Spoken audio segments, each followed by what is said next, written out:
never slow up, no I don't take shit, I got no love for the fakeness. If you wanna play tough and wanna hate this, I'll always show up and make a statement. I don't ever slow up, no I don't take shit, I got no love for the fakeness. If you wanna play tough and wanna hate this, I'll always show up and make a statement. I don't ever slow up, no I don't take shit, I got no love for the fakeness. If you wanna play tough and wanna hate this, I'll always show up.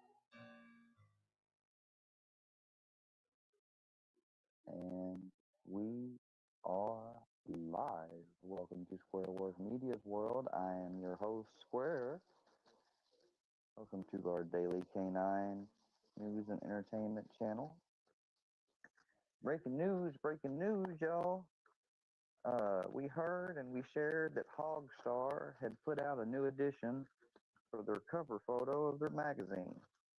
It's quite the doozy. I tell you, that's a big old biggin'.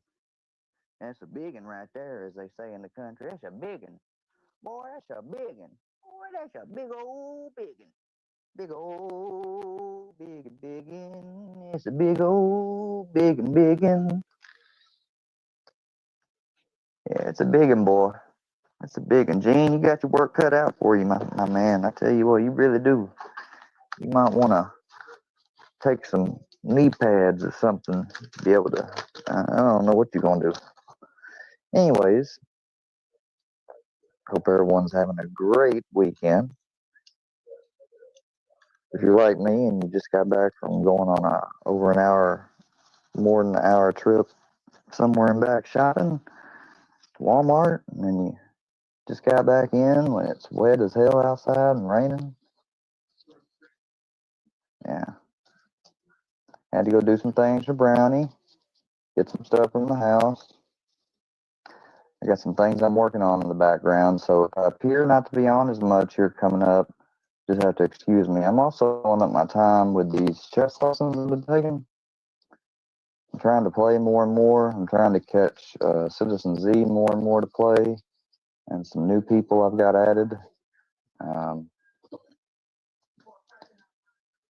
you know, I mean, most people that are young or around my age or whatever and have a very huge rating or a grandmaster, they started when they were a lot younger and stuff. So if I ever expect to hope to get the chance, which I can, to become one, I'd have to, it's a long journey ahead. It's something I would probably be doing, pretty intently for like the first 15 years of my life. And then, perhaps by then I may actually have some recognition. Oh well. If not, then I'll just enjoy it for fun. I think it's very fun, the way that like I've already got notation down. I've got, all the moves with the pieces, the board. I know how to start an opening, how to start a strong opening in a game. You know, now I've got to focus on middle, end game, and learning how to do some other stuff. But I also learned a rule I didn't even know existed in passant, which is basically if a pawn tries to move past one of your pawns where it can't be not unfairly captured, uh, you can take it by moving your pawn to where you would have been to capture them, and it automatically lets you capture them. But it has to be one of the pawns you haven't moved yet, and it has to line up on certain squares for that. But yeah, it's been a lot of fun. I've been enjoying watching this new film. Uh, it was so bad today, and but I went over there with an umbrella and freaking boots on my clients early this morning. Got done and been home pretty much all the rest of the day. So, but yeah. So what's been going on? My title has to do on a call on what books was saying, like peace could be had. If somebody can tell me how this thing could get better or peace could be had or whatever, and you give me a new answer, not some bullshit answer like, oh, leave, you know, that answer wouldn't make peace. People would still make stuff about me, and I'm cursed with one of those minds that I don't have to see something to be aware of it happening. So you have a real answer in settling things up. Of course, I would be happy to take down anything I got that's clapback or troll related to go at other people who have come at me. I wouldn't have one problem taking it down. You know why? It's not something that has to be, everlasting or permanent.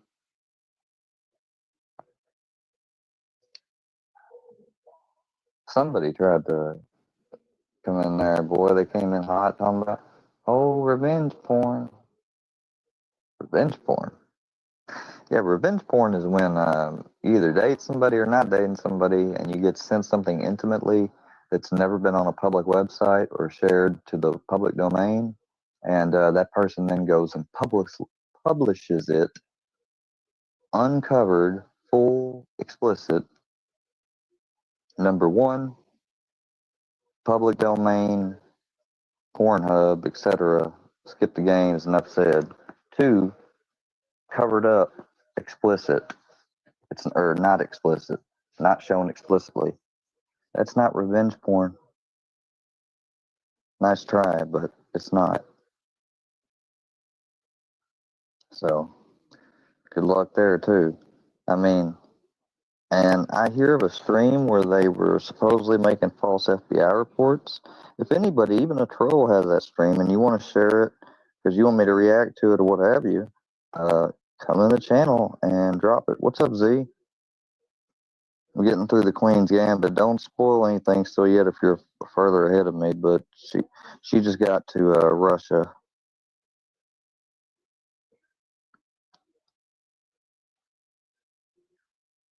She played the that 16-year-old, I think, and then Brugov, and yeah. I think it's crazy how in the beginning she's going to that orphanage and they got the kids on vitamin pills and then a tranquilizer pill. That probably is meant to represent a benzo because man, did you see how they showed addiction in that Netflix film because or the series because she basically gets addicted to them because they help her play chess at night in her head if she doesn't take them till nighttime. She takes them during the day, they make you groggy and like a zombie. She saved them for night, and then finally she's like, "Where's the green one?" At the window, and he's like, "That's the only one you're getting now." And she said, "What happened?" He's like, "New state law, no more tranquilizers for kids." And so while they're all watching a movie, she gets a screwdriver from the custodian's office, goes up there, she sees him on the shelf, she opens the screwdriver part of the lock hinge, goes in there, gets the big bottle, starts stashing pockets full of them, and she gets up on the window, and the administrator comes out and says her name, like, in a stern tone, and she just passes out. I guess she took more than one or something. She just passed out in front of everybody and dropped the fucking jar. Yeah, but it's crazy how there's a lot of addiction themes in this. Her adopted mother is a drinker, and she's starting to like drinking. She started smoking pot. Her tranquility pills, yeah, it was like Xanax. It was definitely a benzo, but it wasn't Xanax. Xanax wasn't created yet. It was more likely like a strong form of Librium or something like what I take right now. So literally just Jules. I did a stream earlier, um, privately. It's released now for everybody. Talking about how Jules is a hypocrite. She's literally saying people need to follow the terms and conditions and blah blah blah. And if you're involved in real life shit or horrible shit, don't be around me. What about when you was with Workyverse? Oh shit, Alien Assailed. We gotta watch this new Danny Stranger content. I haven't caught up on any Danny Stranger.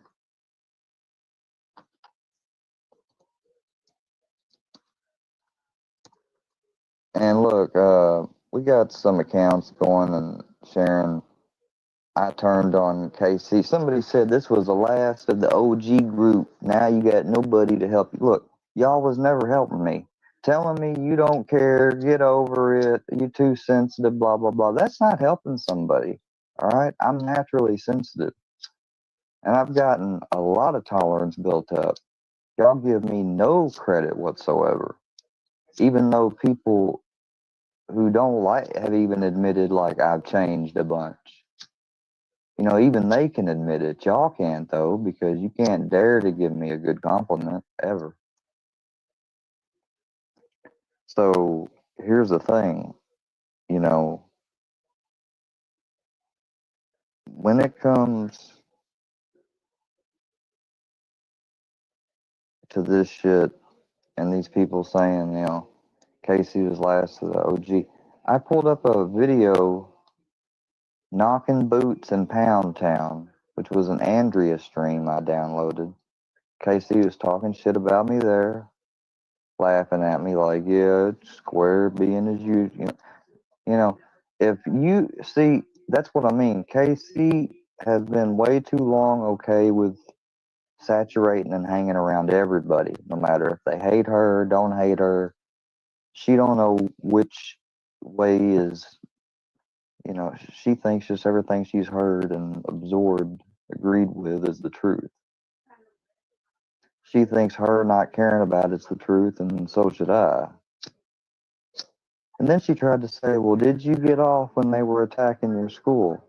Oh, yeah, I should get off to show them I'm really scared, let them know they're winning, and then I should have, whenever they pulled something else offline, I should have been able to been strong enough to not go live and talk about it.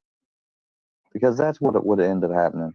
If I had gotten off and actually meant being serious getting off, it wouldn't have taken but a week to pass. They would do something new they'd never done offline. It would flabbergast me and I'd go live about it.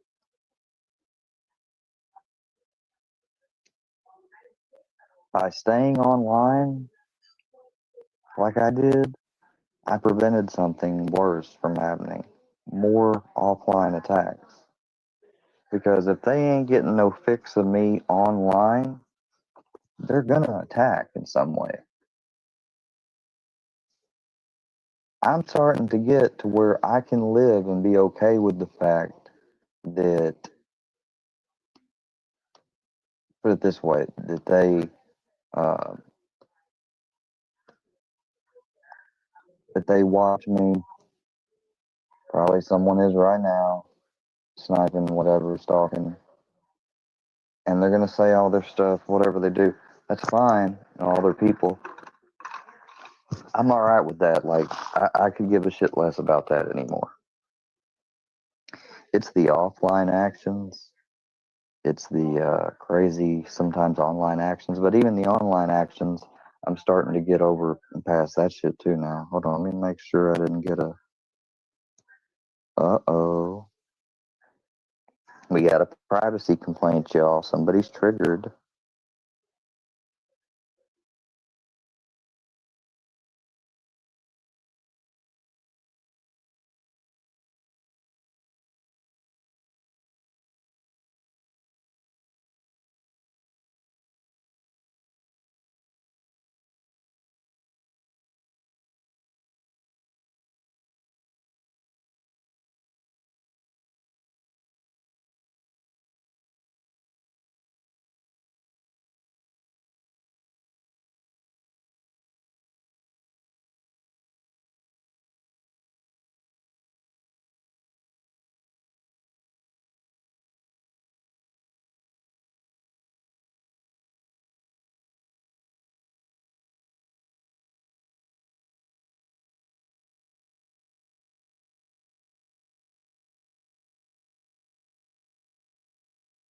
My God.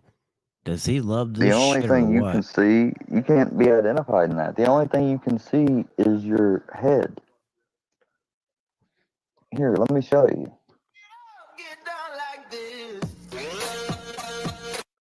You can't even see your head. Like, what the fuck? Look, over half of your face, whoever this is, over half of their face is covered up. I like You how he can't tell me corrected that you can himself. identify that person, not with them dog ears and shit. Now, just because some people might be on the inside circle and might be able to know, that's because of outside shit. It's got nothing to do with being able to know just from the video, which is the YouTube rule. Where did she, what do you mean land at locale system? Now, see, even there's glasses on, which cover up the eyes. And, I mean, that could be several different people.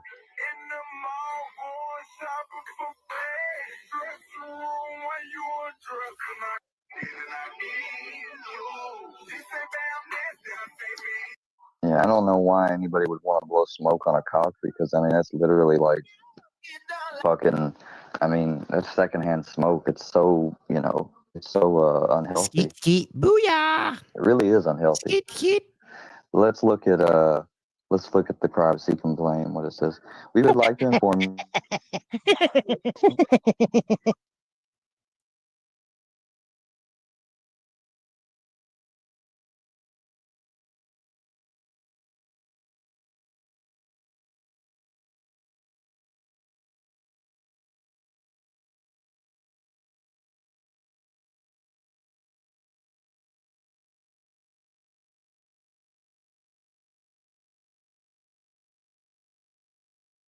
I swear to God, he passed out mid fucking sentence. He was sitting there fucking talking, and then all of a sudden, bloop. But it's staying here up, it bird. comes. Oh, you think that you can just edit your shit and bypass privacy complaints, but I can't either. You is crazy. I'm gonna teach your ass a lesson. What's wrong, Big Bird? Do you have a problem striking that other thing? That post? Huh. It's almost like I predicted that when I said that you was gonna have a problem trying to privacy strike those. It's a bitch, ain't it? See, there's a bunch of community posts I'd like to privacy strike. However, I can't because YouTube's got this weird bug in their system that when you go on there to report a community post, there's two ways to get a community post. Right clicking the picture, the post, or right clicking the beginning of the post and clicking copy. And it'll say channel and community in the big URL. The URL will be really long, or you can hit share and then copy link, and the link is more shortened for sharing. Okay, well, that's But 3 ways, however, not I've 2. tried both of those links multiple times with reporting stuff, and only a few of the times after going from the first link to the second link, because there's only 2 possible links, go first, second, first, second, first, second. Finally, There's only 2. sometimes it did go through and accept it. But here's the thing. It went through and accepted one of them, and I had reported the T-Tree account. And it said that it, received it, but I mean, I never got any more follow-up emails, and the shit's still up. So That's because there's a problem that you're supposed to be able to didn't find a report community posts for violation. privacy Duh. complaints, but you can't right now. At least there's a bug in the system where sometimes you can, sometimes you can't, and sometimes it doesn't even follow through. The same thing happened with another part of the YouTube algorithm. I'm not going to give everything away for free, but let's just put it this way. There's another part of the channels where people's privacy can be violated technically, and you try to report it, and it's like no dice. And I'm not bullshitting by saying that because, like, check this, okay? So remember the thing I used to always get made fun of by the workies? Because I would stream live and try to play like a Saturday Night Live clip or, Family Guy or something. Now, yes, it's very much my fault and mistake when I play it for so long and don't pause and interrupt it or cut it and fast forward. Every fucking Like time. maybe I should watch some of the stuff I want to do before time, create some timestamps in it, and then go from one timestamp to the like 3, 4 timestamps, and then go through it and summarize it and not show it all. That wouldn't be a violation so much. Even though I was pausing it when I was doing this one privately the other night, I haven't even uploaded the content. Here I will. I'll upload it. It's just at the end part, it says it's messed up and it says, stream suspended. It just plays and shows only stream suspended, but for a good while the stream goes. But I'll show you what I mean. This video was hit and flagged for third-party content, right? Kind of like a video here a while back. I had one, they did it before, and they said it was a warning, right? This is it, reacting to Vice's newest video coverage of pedo hunters with Jamil Maddox. It only recorded like 20 minutes, and it's not even fully 20 minutes because of it cutting off the screen. But as you can see, the video is no longer restricted, except it's partially blocked. It says, where's it partially blocked at?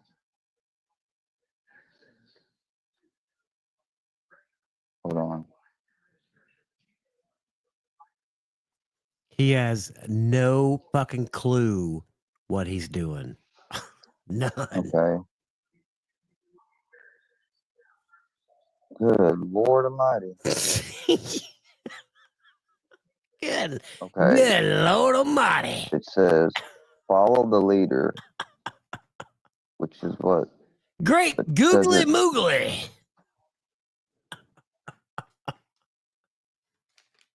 okay, it cannot be played. Good Lord. Can't be played in any of these foreign countries. Does it have United States on it, though? I don't think it does. Okay, we're getting into the S's. Switzerland. Okay, Tunisia, Turks and Caicos Islands. U.S. outlying islands, U.S. Virgin Islands, Uganda, Ukraine, United Arab Emirates, Oh my God, he's gonna read them all United off. States, Please don't. Uruguay, Vatican City, Venezuela. Okay, that's weird. So you mean to tell me if you click on this, nobody can... I want to try it out. Because that's weird. They reversed the appeal. I told them, like in my first appeal, I said, okay, I was live streaming, yes. I said, however, I've read this rule, and from what I've read on the copyright, on the fair use, I said, I'm not just playing it. I said, I've made that mistake before and and know that I have to add to it. I have to, stop it and add my own stuff. Like I can't just, and I obviously don't do that with movies or anything. I was like, this isn't a movie. This is a journalistic interview documentary that I'm watching, reacting, commentating on, giving my opinion because Oh, I've definitely been into the gummies tonight. That's for sure. to their content all the time. I never get hit for it. I said they do a very good public service. I said, and I'm purely not even doing this to make any money off of it. Like, I know that that doesn't matter. What matters is if it's fair use, and the fact is it is fair use, and it's being done for a nonprofit educational purpose. And not even in 24 hours, less than that, less than 12 hours, boom, appeal granted. They took the warning off my thing. So now, technically, if it does that again, I won't get a strike. I'll get a warning again, and I'll have another chance to have it appealed, especially if it's the same issue, which with me, that's what it would be. And I asked him, I said, I stream on StreamYard. I don't have 2 monitors, so it's very hard for me to have studio open and monitoring studio, live studio. I said, because I use my phone as my main streaming device, and my computer is what's hosting the streaming. My computer hosts the streaming, the content, the overlays, all that. So I'm using just these two devices. I said, so when I'm streaming on StreamYard, which is a panel, which is my stage, which makes the video look different right off the jump and adds to fair use, I said, uh, I don't understand how it's still getting, I said, I think it's getting flagged because it's a Vice episode. Vice is a big channel, I understand, and they have content ID claims set up for their stuff and all that, and they have a big team that runs their channels. I said, but I obviously let them know, and they know from on my channel and see that it's Vice. I tell them it's Vice. I shout out Vice. I like and Let me bring up this ode to Charlie D here real quick.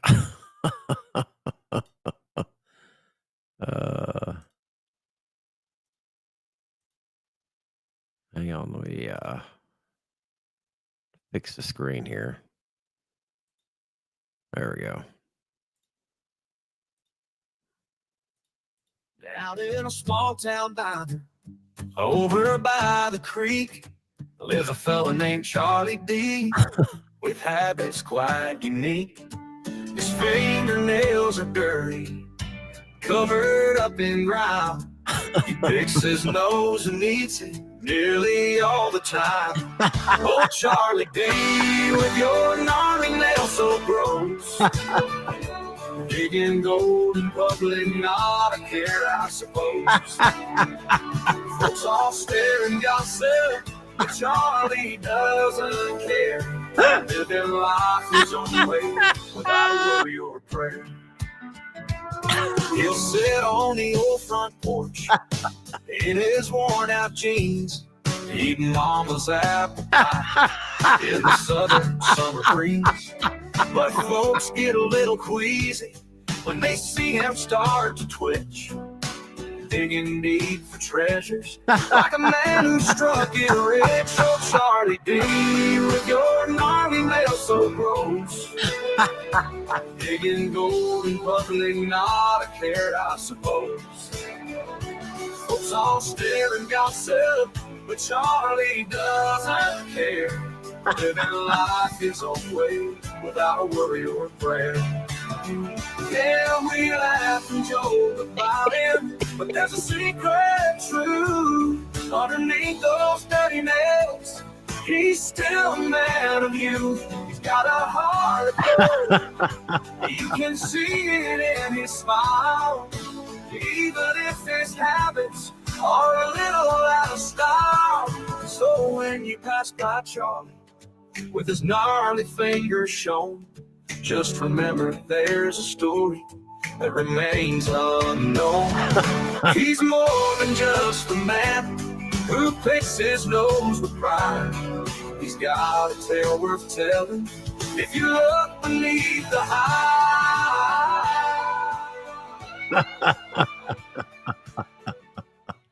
Hey, that was pretty good. That was pretty good. I enjoyed that.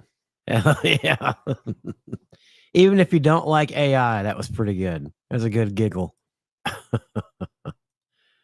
Oh.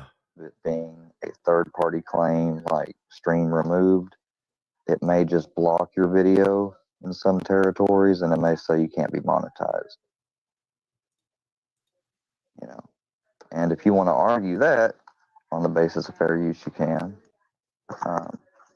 One of those I won since being on this channel. I had a content ID claim on a video that I was like, well, that's actually a video I did purely on like YouTuber stuff, nothing commercial, nothing like.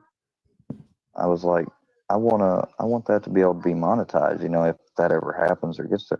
So what I did was I researched. I went into the content ID. I made a claim, and not a full week, but almost a week, I finally got an email back and said, Right there, Charlie D. your I don't know if they called it appeal or fair use submission about the copyright claim was approved, basically, and that hold was no longer in there, and then it was already green and not affected, but it just had the little yellow, can't monetize, and I think it was blocked in like 2 countries. Well, I got that removed, uh, and it was monetized. Like it said, video can still be monetized, but it still said banned in 2 countries. Like it still had the name of what that content was, but it was like with fair use. So, and that's just cool because like I'm glad that I paid attention to being able to know how to communicate because they say that they have computer and system teams that review all that stuff. But your initial appeal and stuff you write, I think that is largely like AI, Chat GPT, read and process based. PBR's lost ass gerbil. Boy, I tell you what, old fucking PBR, he was fucking sassy pants last night. You guys watch that? Oh, holy shit. Old fucking sassy pants last night. No, no, no, no, no, no, no, no, no. Crack squad. AI just can't tell the video. That's how you have videos like the live from Cammy's, where he clearly pulls his ball sacks out. It's his balls. You could argue chicken giblets, be a troll, whatever. It doesn't matter. It's his balls. But because his screen was smaller and then the rest and everything, and because he only showed his ball and he had everything else covered up by his hand, He is still and he done it in just a few seconds too, he's still on over a MC's couple nuts. hours. Literally. It just missed it. I mean, it legit missed it. You know, um,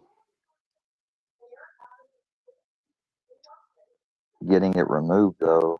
Now, if he tried or somebody tried with a timestamp and letting them know that at that timestamp that happened, that's just going to be more suspicious for MC when the FBI come across his file because I let them know that the video was up the day I made the report, and I said he may try to get it removed in the attempts that will help, but I said even if he does, I've got it downloaded.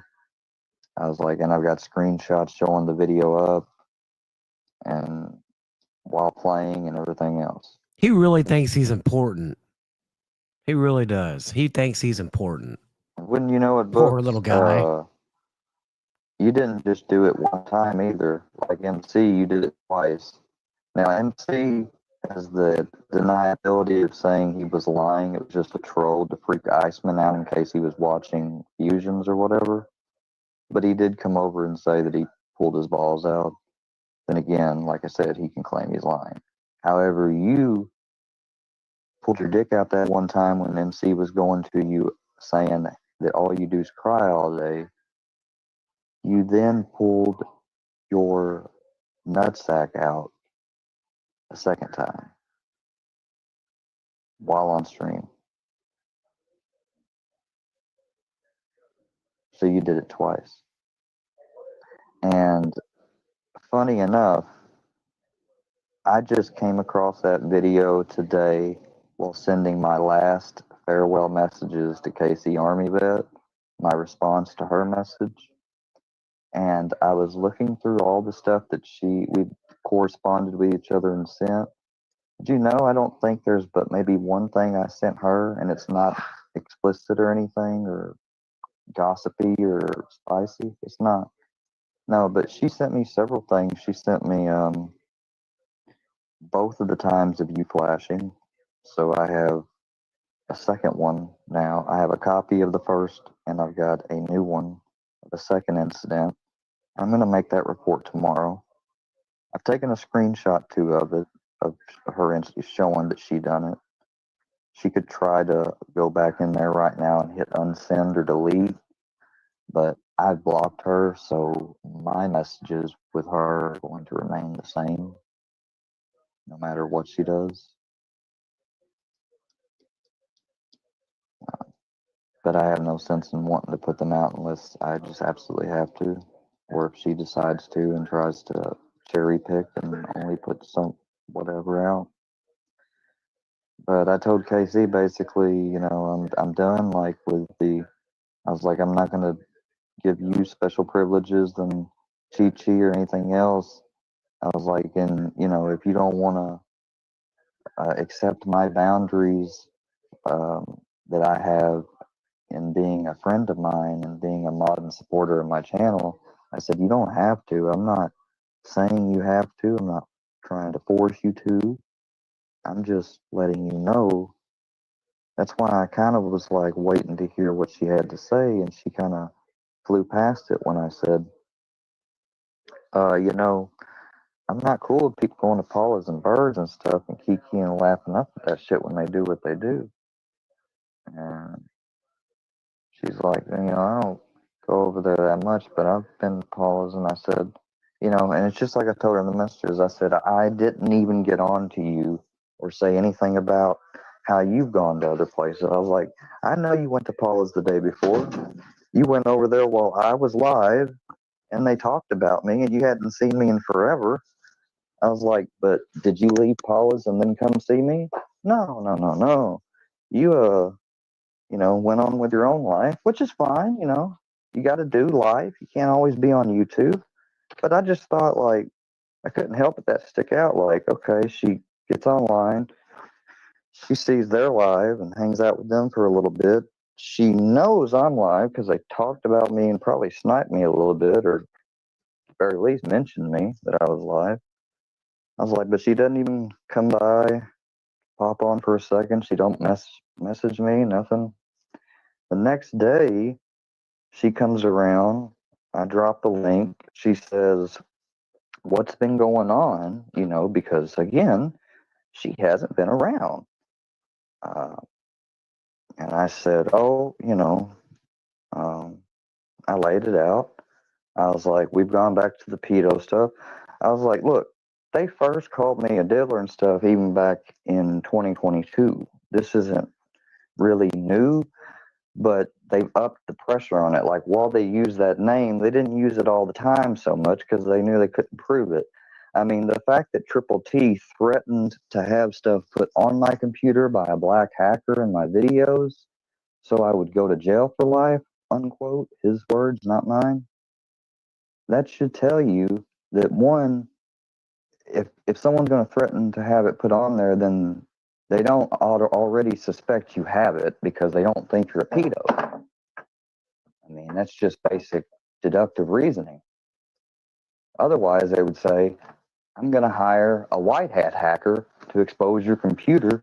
And if you got that CP on there, we think you do, your ass going to get locked up for life.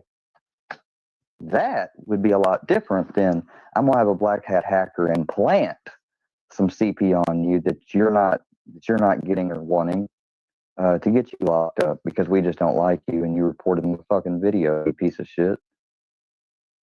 Well, Triple T, as you can see, people report my shit, and all I'm doing is clapping back. They can't take the heat. Oh, and that's not all. Those two, that's just one preview teaser taste.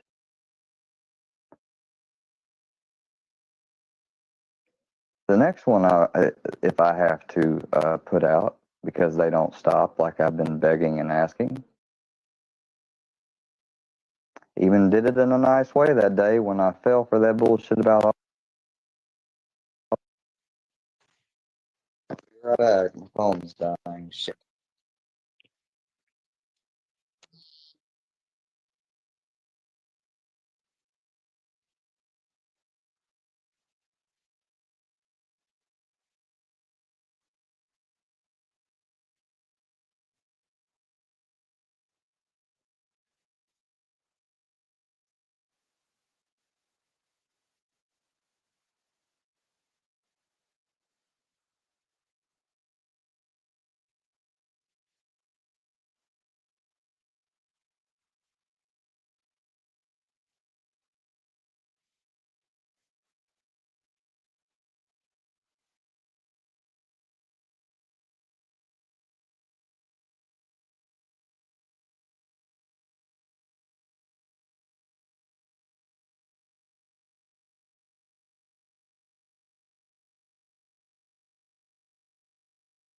Testing, testing.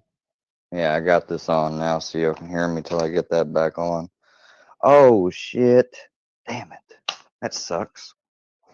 I legit just fucking broke my blunt. Now I gotta re-roll it.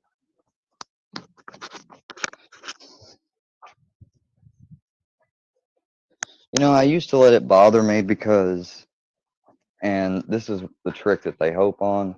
See, social media brings so many different people into your life and stuff, and there's an easy trap of wanting to be liked by everybody. I mean, especially when you grow up seeing your social media channels, and very hardly, not too many times, you run into nothing but sometimes there's stupid comments, sometimes there's like comments that are mean, but they're just a comment somebody left mean. Like that person doesn't stalk the person and do all kinds of crazy shit like happens over here. There's a big difference in what I knew, the little I knew of what trolling was just basically a select group of a community of individuals, I thought, that got a lot of fun out of either tricking by, going in the comments, somebody asks a question, trying to get an answer,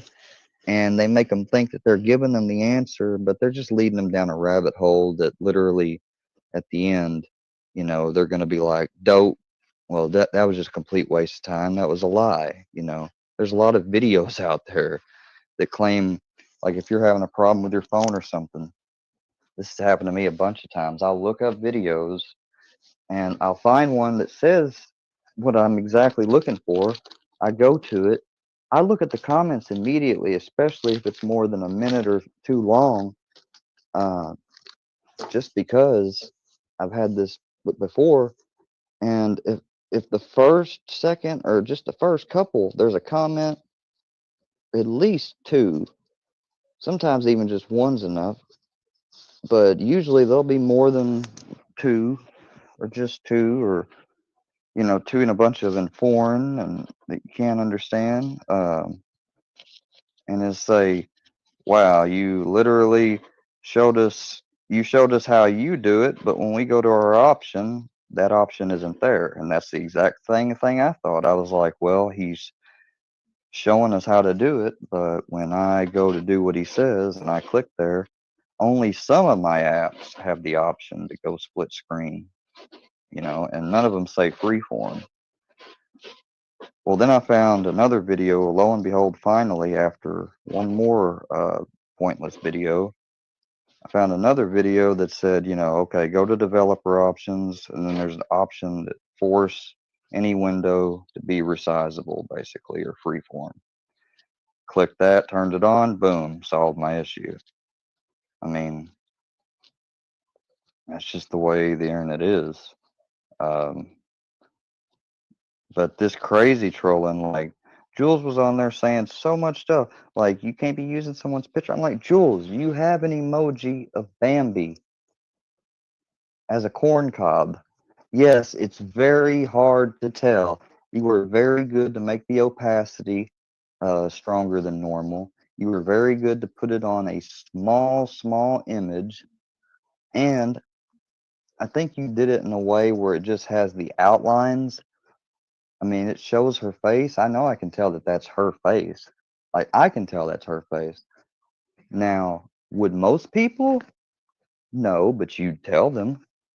Your audience would. But I can tell that that is her face.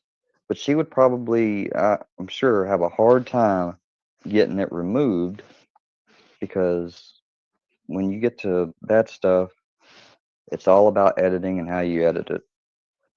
And you making it really purple and only showing the lines and kind of like it's almost like you took whatever face picture that was and put it through an AI art sketch filter, and then you turned up the opacity, you put on a purple corn on the cob, and it looks like her eyes and lips and some of her lines are coming through there, but it's not, her face color. It's all purple and stuff. Looks like a corn on the cob. I mean, you knew what you were trying to do.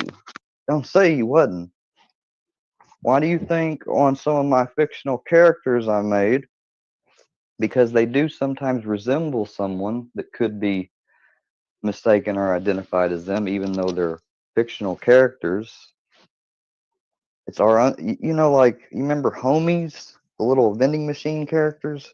Well, these are like my version of them, unsavory emoji characters. We got E equals MC squared, who's got his glasses, his toboggan, his cigarette,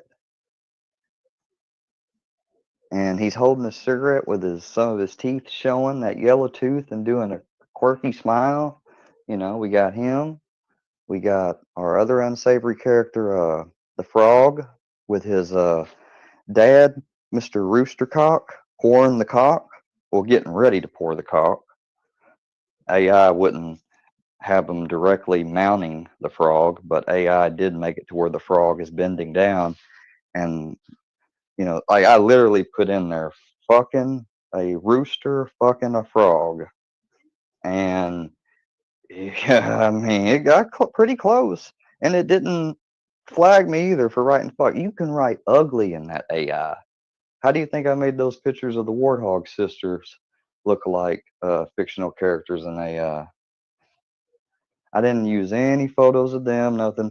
That's straight just text prompt. I was able to write ugly, obese, mysterious, white, runny stains dripping off the face and neck. And you can say ew, whatever else, but hey, it's no hesitation, right? It's no hesitation. No hezzy. It's no rules. Although I could never go fully no rules. It would be against things that I fucking have affirmed and taken an oath to believe in. I can't be completely no rules. That's why I said, and they like to make fun of it when I said, you know, I'm a citizen. Like, that's the truth. I said a long time ago, I was like, because I had friends that was wanting to, you know, hit licks and shit, and they wanted me to help take them to hit licks in my car and stuff. When I was hanging out with them, like, I was hanging out with them and experimenting with him down in Jonesboro. He was taking me around these girls' house and his dude friends. I got this chick I got to hook up with and everything. Like, I had a good time, but we was getting like fucked up. There's no doubt about it. We was kids, and we was getting, you know, the party, and everybody got to at least, you know, one dude got more than one girl, but that's because he was, I mean, the plug, the hookup, my friend's old best friend from when he used to live there. So we went down there to visit his old best friend. I live in Missouri. He lives in Missouri. And he introduces me, and he's like, "Oh man!" Like, he got to talking with me, and he said, "Oh shit, dude." He's like, "Man, you know about that?" And I was like, "Yeah, I'm really." He said, "Me too." He's like, "Man, we gotta." He said later on when old Drew gets preoccupied, he's like, "We got to talk about that. I want to hear what some of your opinions are and different things." And I was like, "Yeah." And then Drew embarrasses me. He's like, "Man, this dude, man, he's only lost his virginity one time." He's like, "Only one time." I was like, "Man," I was like, "Drew."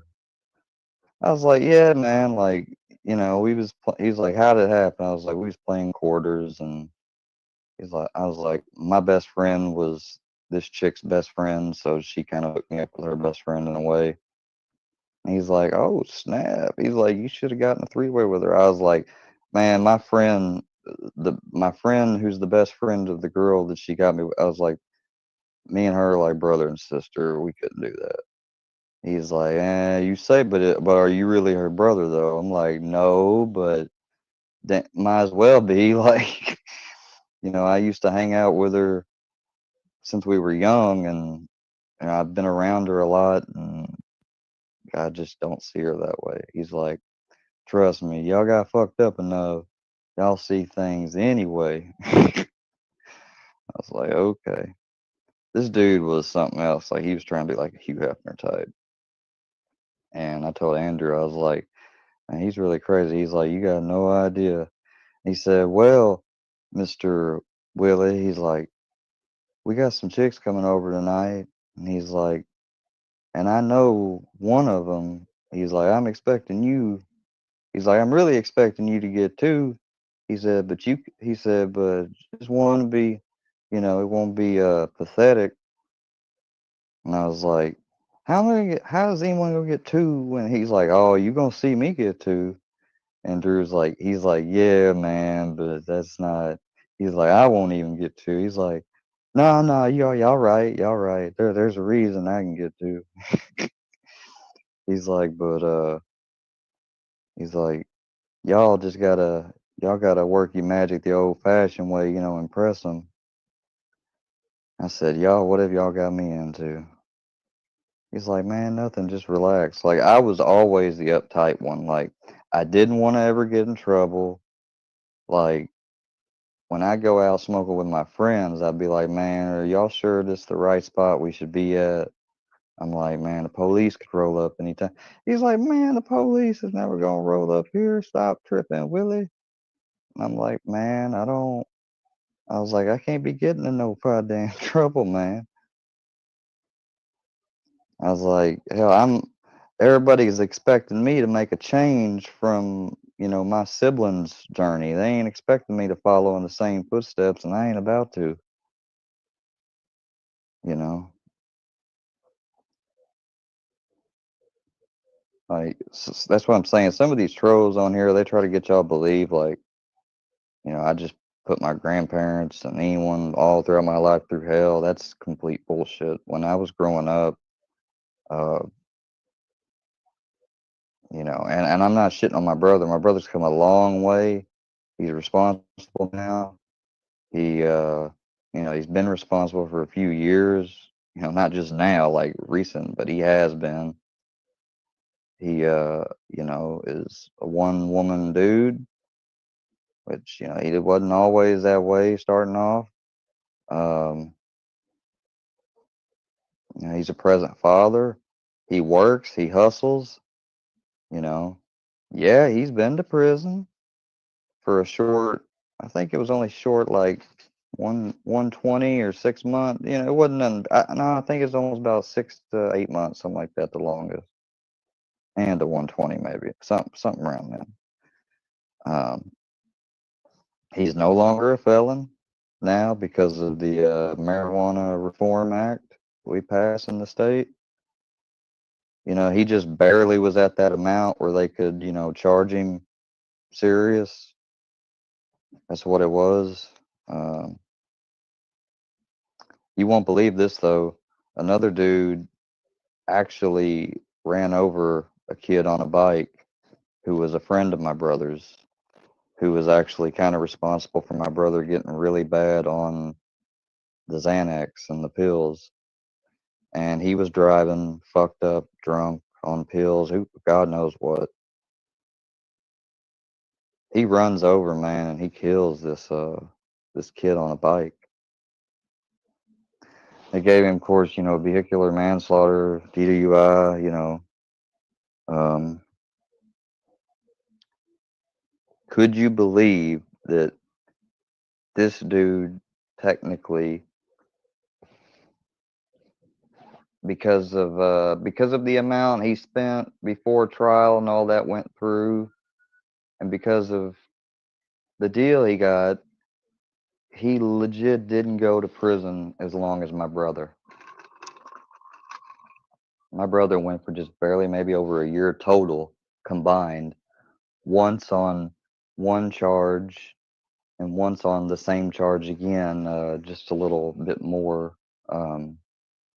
all weed related based. This dude killed a kid for vehicular homicide, and he did exactly like 1 year and maybe like 2 months or a month. And then he got out on probation for 10 years, which, hell, he's probably almost done with it not done with it already by now. Unless he screwed up, which may have been too. I don't know. I lost, didn't keep up with him anymore. But y'all want to try to talk about somebody like that shit right there. I mean, it's fucking insane. How that was. I mean, they just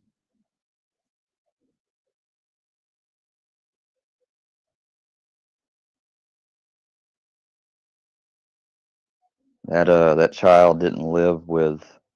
Well, put it this way: his mother's mom was taking care of him mostly, keeping him when she could, keep him out of harm's way.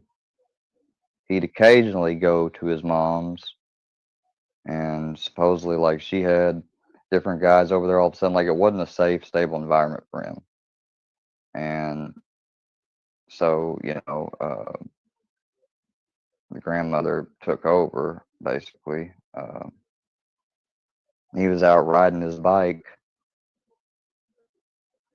but he wasn't with the grandma's care. He's with, his mom and whatever dude was over there at the time.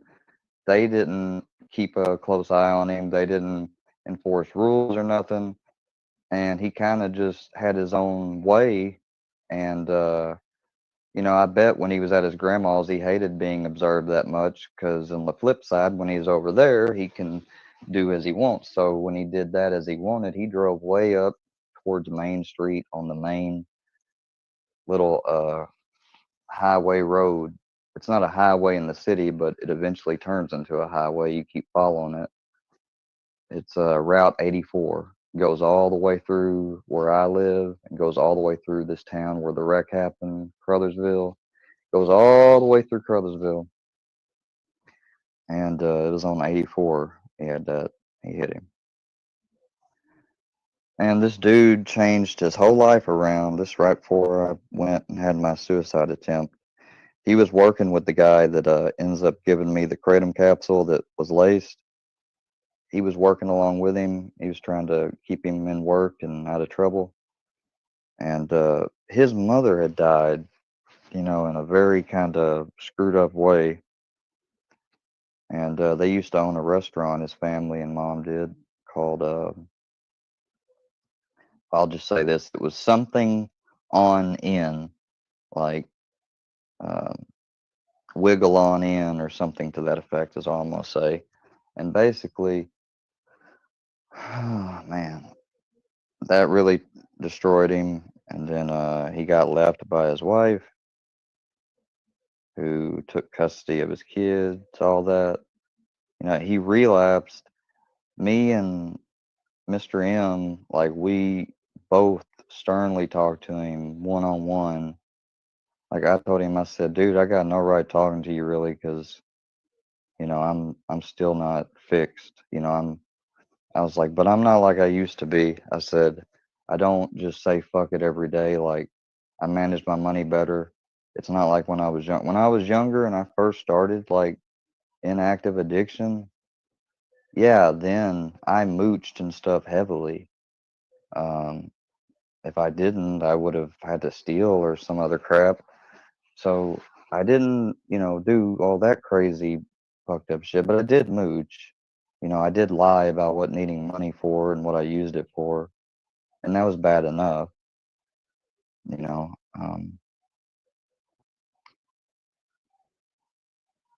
But I told him, I said, man, I was like, I only take what I need to not get sick nowadays. I was like, I don't do extras because I know how bad I've gotten. I said, I don't do anything extra but smoke. I was like, if I didn't have my smoking, I said, shit, I probably wouldn't be able to do how I was doing. I was like, but man, I was like, you're on some strong stuff, dude, and I can't imagine what you're going through. I don't have kids or nothing. He was like, right. I was like, but I can imagine what you're going through with your mom. And I can tell you now, man, like, she watches over you and stuff, and you don't want to make her sad, man. Like, ask her to give you strength. That's what I told him. And he did so much better after me and Mike had talked to him. Then I try to end up killing myself. I leave, go to Massachusetts. But when I finally come back, we're still living at our home yet. We don't move out till later near the end of 2021 to 4th Street, which that's when I had the laptop that I thought the only way to get rid of was to use our fire pit, by the way, again for clarification. And when I got back, I was over in Crothersville hanging around, trying to catch up with people. A lot of people had gotten different numbers and stuff, so I was having to go to where I knew they last stayed at, what have you. And a lot of them I did run into. Of course, they were still where they were last time. Some were moved around, couldn't find them. I ran into him and wasn't even meaning to. And I was like, dude, how you doing? He's like, man, what happened to you? And keep in mind, this guy's like a year younger than my brother, but he's still older than me. I said, nothing much, man. I said, I went to rehab, like I told him, I said, you remember, you know, like Mr. M had moved back up north. And dude was like, yeah, he moved back up north. I said, yeah, I tried to go by there, but I knew he wasn't there anymore. He's like, well, after his mother passed. And I said, yeah, I get it. He's like, he couldn't keep that house anymore by himself. And I said, well, how you doing? He's like, man, good. And I was like, you haven't had any issues? He's like, no. Um, I could tell though right then, like he was high as a kite. And I said, all right, man. And he's like, so what are you doing now? Like, what they do for you? I said, well, they put me on medication assisted treatment. I was like, usually people just get two of what I take a day. I was like, they gave me three because I have my chronic pain. They were being a little nice to me. I was like, I was treated really nice. I was like, people did me favors, like, like our house manager having the vehicle he did, he ran to the vape shop for me, took me there once. I said I had people I went to work with and was able to carpool. I was like, I survived. No car in Massachusetts. I got to go to Martha's Vineyard. I got to see Plymouth Rock. I was like, it's really not that. He laughed. I was like, it's not that special, man. I was like, and there's trash all on it. I was like, that pissed me off so bad, all the trash thrown down there on it. I was like, hell, Plymouth Rock was just about 14 minutes away from where I went to the doctor. Because I went to the doctor in Plymouth, Massachusetts was my first doctor. Well, not my first outpatient doctor. And he said, well, I'm glad you're doing good, man. And he gave me his number because he said, man, you need to get a card. He's like, they got medical now. This is before a wreck. He's like, he had a couple plants growing. He showed me his enclosure. I said, whoa. And he's like, yeah, man, get you a card. He said, he's like, I can accept two more patients I can be caregivers for. And I did it, but just as quick as I signed up and done all that, got the card, he kept me going for just first month, second month, and barely the third month, just barely had enough. And then it was out, like, because he got screwed up. He was riding away from the spot where I met him at, which was right next to my old girl best friend where I hung out when I was 15 and, played quarters, all that. It was on the same road. He drives all the way down and he gets to the outermost road that's closest to this field. The field's behind the rec center, and he drives up that road. There was somebody walking. It was late at night.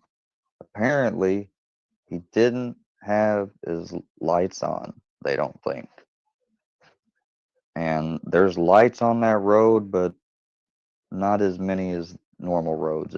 They're spread out, sort of, and few. He hits a guy. I mean, hits him so hard. Like, he was probably going, they said he had to be going about between about almost to 45, a little over 45 miles an hour down that road, which was technically a 25.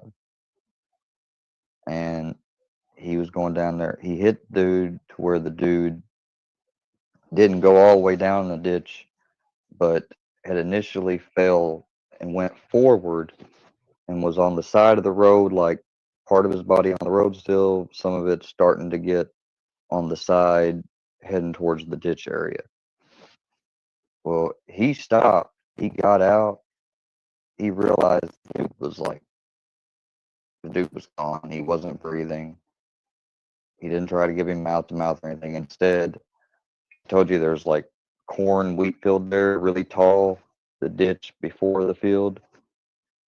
He legit like used his foot and kicked him down into the ditch. And then he got down there. He used his foot. He kicked him down the ditch. He's gonna leave him there. And then for some reason, he went and probably got work gloves or something. And he just dragged him by his pants, shirt, whatever. Just not even maybe 12 inches into the tall wheat field, grass, whatever. Not even that much, probably, really, because they said that when they was looking down alongside the ditch where they could tell something happened, they could see the reflection from a tennis shoe down there, kind of like sticking right at the edge, just barely, So, and they didn't know who done it at first, obviously. It's not like there's cameras really on that road, but there was cameras at the rec center. The first one really just showed the very top beginning of that road, and this kind of happened way down ways right around the middle, end of the middle, before you get to the last quarter of the road. In the last quarter, you have a road that turns off to the right, which is my friend Miss uh, P, my friend P's house, where I did my wild turkey and quarters. Either make a right there, or you can keep going straight, and it turns into a gravel road, what have you. None of the houses next to the incident had anything, but one had a ring camera. With the combination of the ring camera being able to zoom, and then got something else to help them enhance the zoom even more at the very end camera, and another camera from the rec center, they were able to tell the time. They could tell very clearly what kind of truck it was. They wasn't able to get license plates or nothing, but the ring camera caught the truck going real fast, and it's like before it got fully out of view, it stopped. You could tell it like abruptly stopped real quick. And then it stayed right there, and that's when he got out, went up front, not on the ring camera.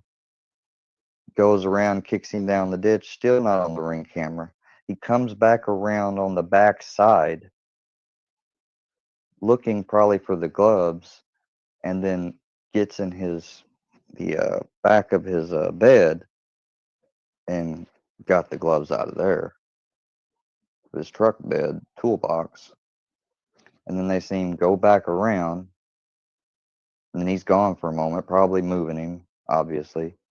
He comes back around, gets in his front driver's seat, which the camera can't see this. It can only see like the back half, the end part, and then they see that truck take off. Again, no license plate, nothing, but they were able to tell what street it came off of, and then they basically just did a loop around. They didn't see that vehicle around there anywhere. 2 weeks go by. He makes the fucked up decision. Well, I guess it was fated. He goes back to where he was at in that truck See what he did? He took off. He went somewhere. He parked the truck up out of that town area, and he came back and he thought that maybe that would be enough. He didn't think of everything. Obviously, he was on that speed shit. Well, as they're doing their drive rounds, they say, "Hey, I think I got that truck." They come, they knock immediately that night when they see it out there parked, and they arrest him. And hit and run, causing death. Hit and run.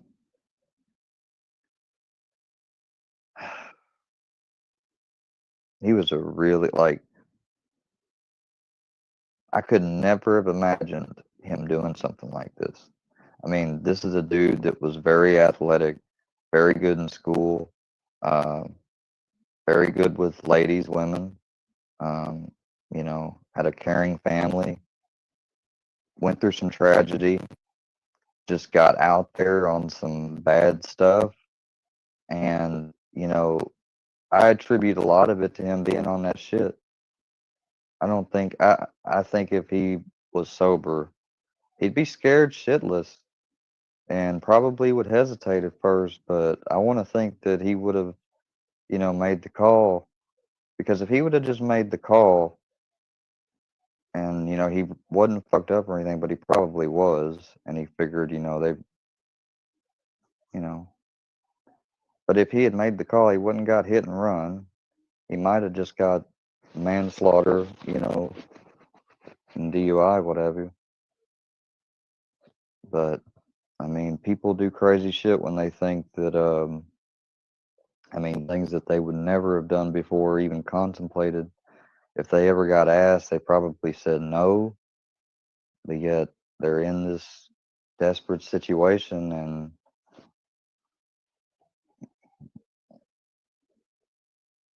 it's crazy.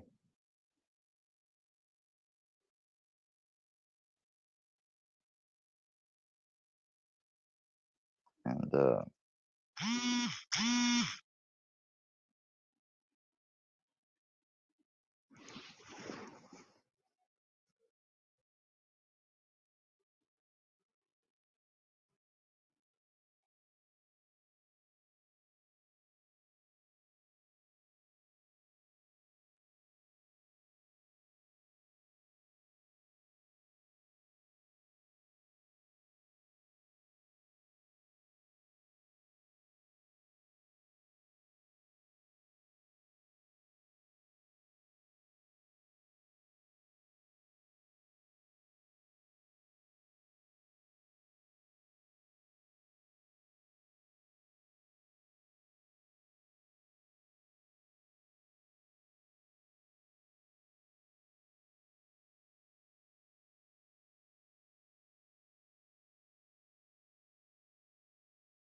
hold on just a second. Yeah, but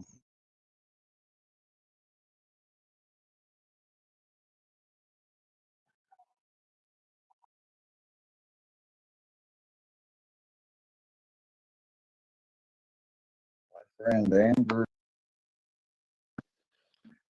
fucking, I just heard is back in not jail now, but prison, and I was like, why? You know, he went before, not something serious, but he went before. Um, his, I'll tell you one thing. His mom was, I thought at first from just, like seeing her, I was like, well, I think he's lucky. I told him, I was like, you're lucky to have a young mom. He's like, man, my mom looks all right. He's like, young, if that's what you think. He's like, I can't really tell if you try and say my mom look. I'm like, no, man, not like that. I'm just saying, she's not like some old, like, can't relate. He's like, yeah, but she kind of is, man. She's like, she is straight. Like, meaning she don't smoke, she'll drink. He's like, she'll drink, but, and not that much. And she gets mad if, the dude she got with drinks too much. And I was like, what about your stepdad? Like, and that's the thing is she married somebody, he had a stepdad. He's like, man, I can't stand that motherfucker. He's like, that motherfucker's rich, man. Rich. And he was a pretty wealthy position he had. He's like, he's rich and my mom works. He's like, I work, which I ain't got no problem with. He said, but I work and everything. And all I did was ask, so I can get around, maybe get a better job. Could he help me with like just a cheap car and let me pay him off and pay him back? And he said, well, if you save up enough money first for a while, shit, man. And his mom gets him the car and shit. She did a lot for him. Um, but he didn't have no respect. He's rebellious. And at the time, when we was over at his granddad's, and listen, his granddad smoked. He even smoked, the wacky tobacco. And she's like, yeah, my mom even knows he does, but she don't care. Like, even if I was over here with just him, if I was over here with just him and smoking it, she wouldn't even bitch at him. She'd bitch at me and, da da da da, and want to punish me and shit. Well, we're over there at his granddad's house kicking it, and I'm on the laptop. I go to Fandango because I'm like, man, what you want to do? What are we going to do? He's like, I don't know. He's like, we can do whatever. I was like, well, we already went bowling the other night with them two and what's his face? There's two girls and a guy we went bowling with. He's like, yeah, man, I don't really care seeing anyone else tonight. He's like, so fuck. He's like, and me and you just don't need to go bowling. So I was like, fuck, movie? He's like, yeah, we can go see that one movie you was talking about. And I was like, all right, I'll order it. I set up our tickets. I get us ready to roll. And he's like, I'm going to roll these. And he rolled two Swishers. And I was like, yeah, man, we're going to go ahead and smoke these. He's like, I know. I was like, shit, do you want to save one when we get back? He's like, let's smoke them both now. He's like, we still got some more when we get back. I was like, okay. So we smoked both them bitches and was getting ready to leave. And as soon as we got done, we should have fucking head out. But we had technically 30 minutes we could push, and we didn't have to really leave until the end of them 30 minutes if we wanted to make it on time. So we was fucking dilly-daddling, and his mom, stepdad pull up. And I didn't hear it or notice it. I don't think he heard him pull up. He claimed like he did, but all of a sudden he did stand up. He said, what the fuck was that? And I was like, what? He's like, shh, don't say nothing. I was like, what is it, man? He's like, shut the fuck up. Don't say a word. He said, stay right here. And he goes out there. He closes the door. He even locked the door. Well, he didn't lock it at first, but he closed it. He went in there. I'm sitting there waiting. I'm waiting. And then that's when I heard a little doop. And I was like, is his grandpa here? And I heard, no, I smell it. I'm calling the cops. And I said, what the? He came in the door, closed it behind him, locked it. He said, get the fuck out of here. Go, go, go, go. I was like, where did I go? He's like, the window, the window. I was like, oh shit. I opened up this little window. It's small as fuck, really, a square. I could barely, but luckily, since I was about 128, 130 pounds, I could squeeze through the motherfucker. I get through it. I fall down. It's about like 2.5, 3 feet drop. I drop down. I've got my car keys and shit, but little do I know, my wallet is laid out on his couch with my license, money. Well, not all my money. I had went to counting my money, so technically I fucking ended up putting my money in my wallet. I wasn't very organized, so I put my money in my wallet, or not my wallet, instead of back in my wallet in my pocket, and left my wallet there. Well, I'm running to my car as fast as I can. I see nobody out there. There's just this vehicle that's pulled in, but it's to the side of me. It's not blocking my entrance. And even if it was blocking me in the front, this was a country home out in the country. There's a big yard. I could have cut around. I could have, if I wanted to really badly, I could have cut through part of the field and still got out. Like, I had options. I get in the car, I close it, I lock it. I'm starting up. As I'm just locked it and starting it up, I hear from outside, oh no, oh no. And I didn't even look back. I turned it again. It finally started. I put it in drive. As soon as I put it in drive, I heard somebody's window smack my glass, and I heard them starting to try to open my door. I just hit the gas. I pulled to the left side out. I drove straight all the way down to the interstate heading towards fucking Haiti. And when I got to the place where I could cross to get on the interstate, depending on which one, I got on the interstate and I headed all the way to fucking Dyersburg. I got on the phone.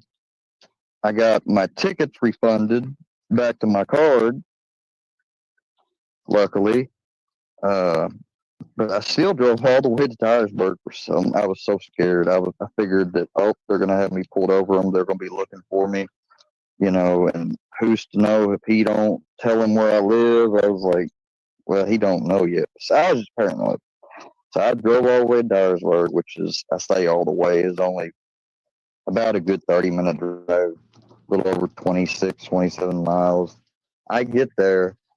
I decided to go into Walmart because, I'm not going to the theater. I pull into the Walmart parking lot. I find a chill place to park. They're packed as fuck as it is, busy. So I find a chill place to park, and I start breathing. I got me something to eat. Well, not yet. I waited till I got home. But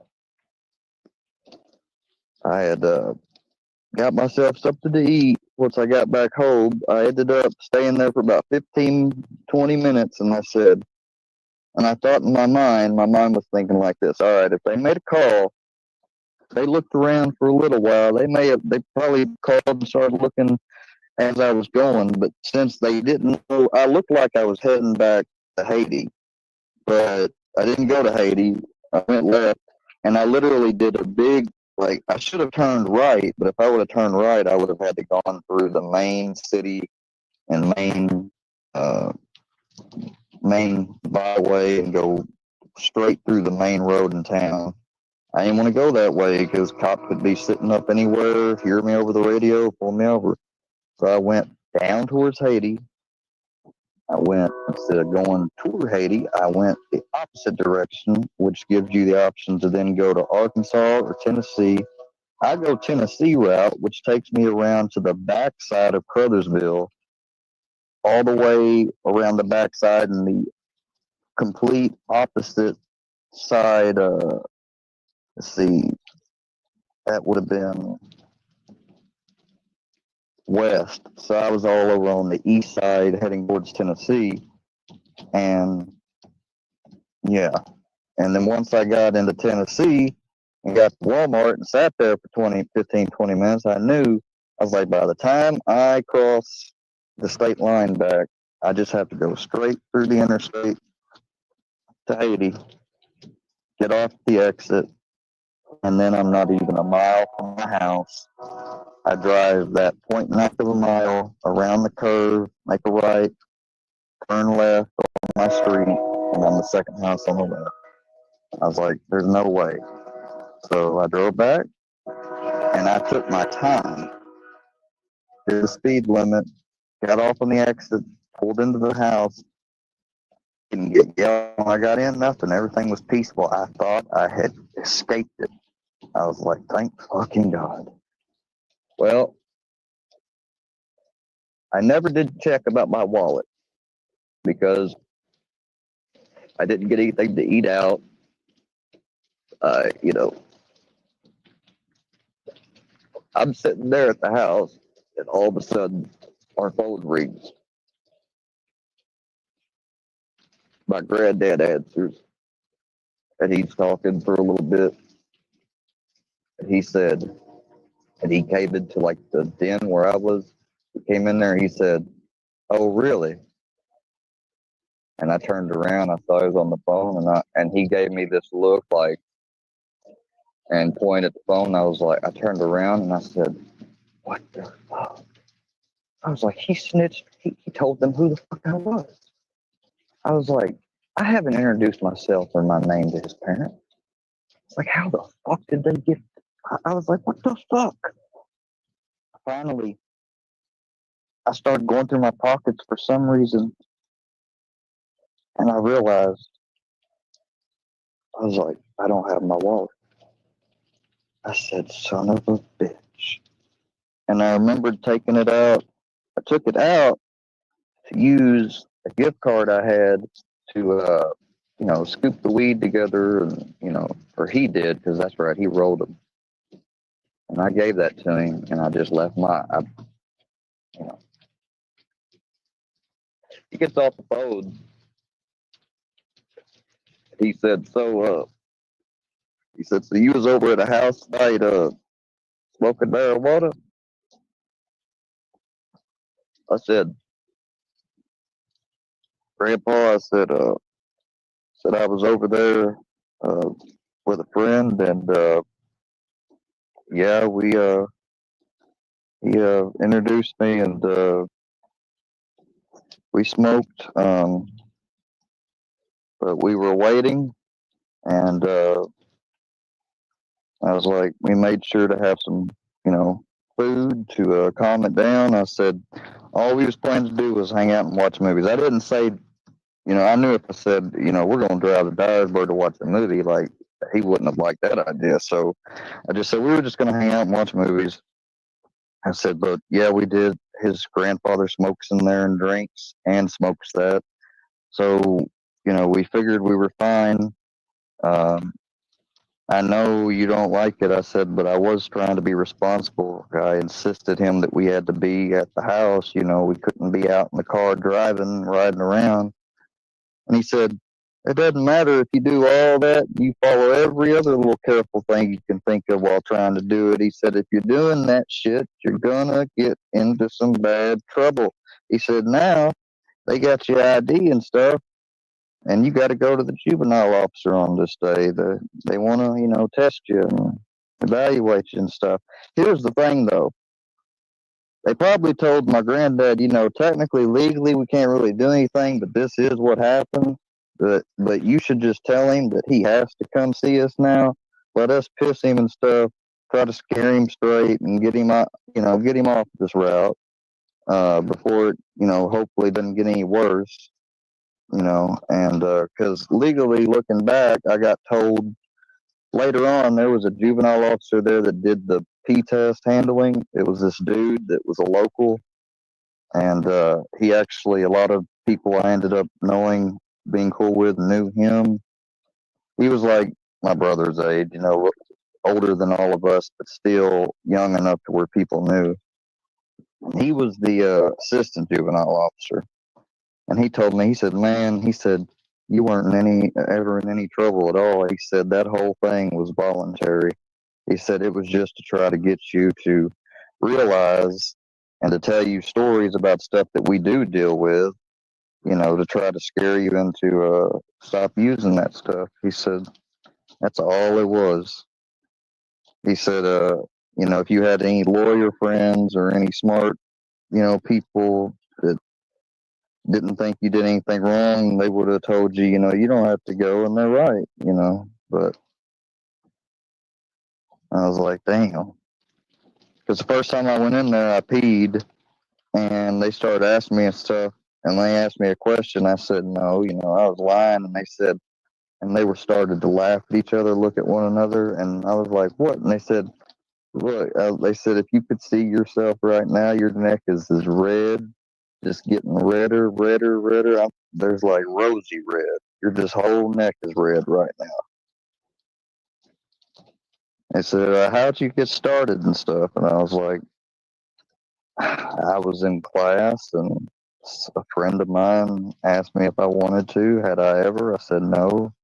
He was from California and we went back to my house and we did. I was like, I've always only done it.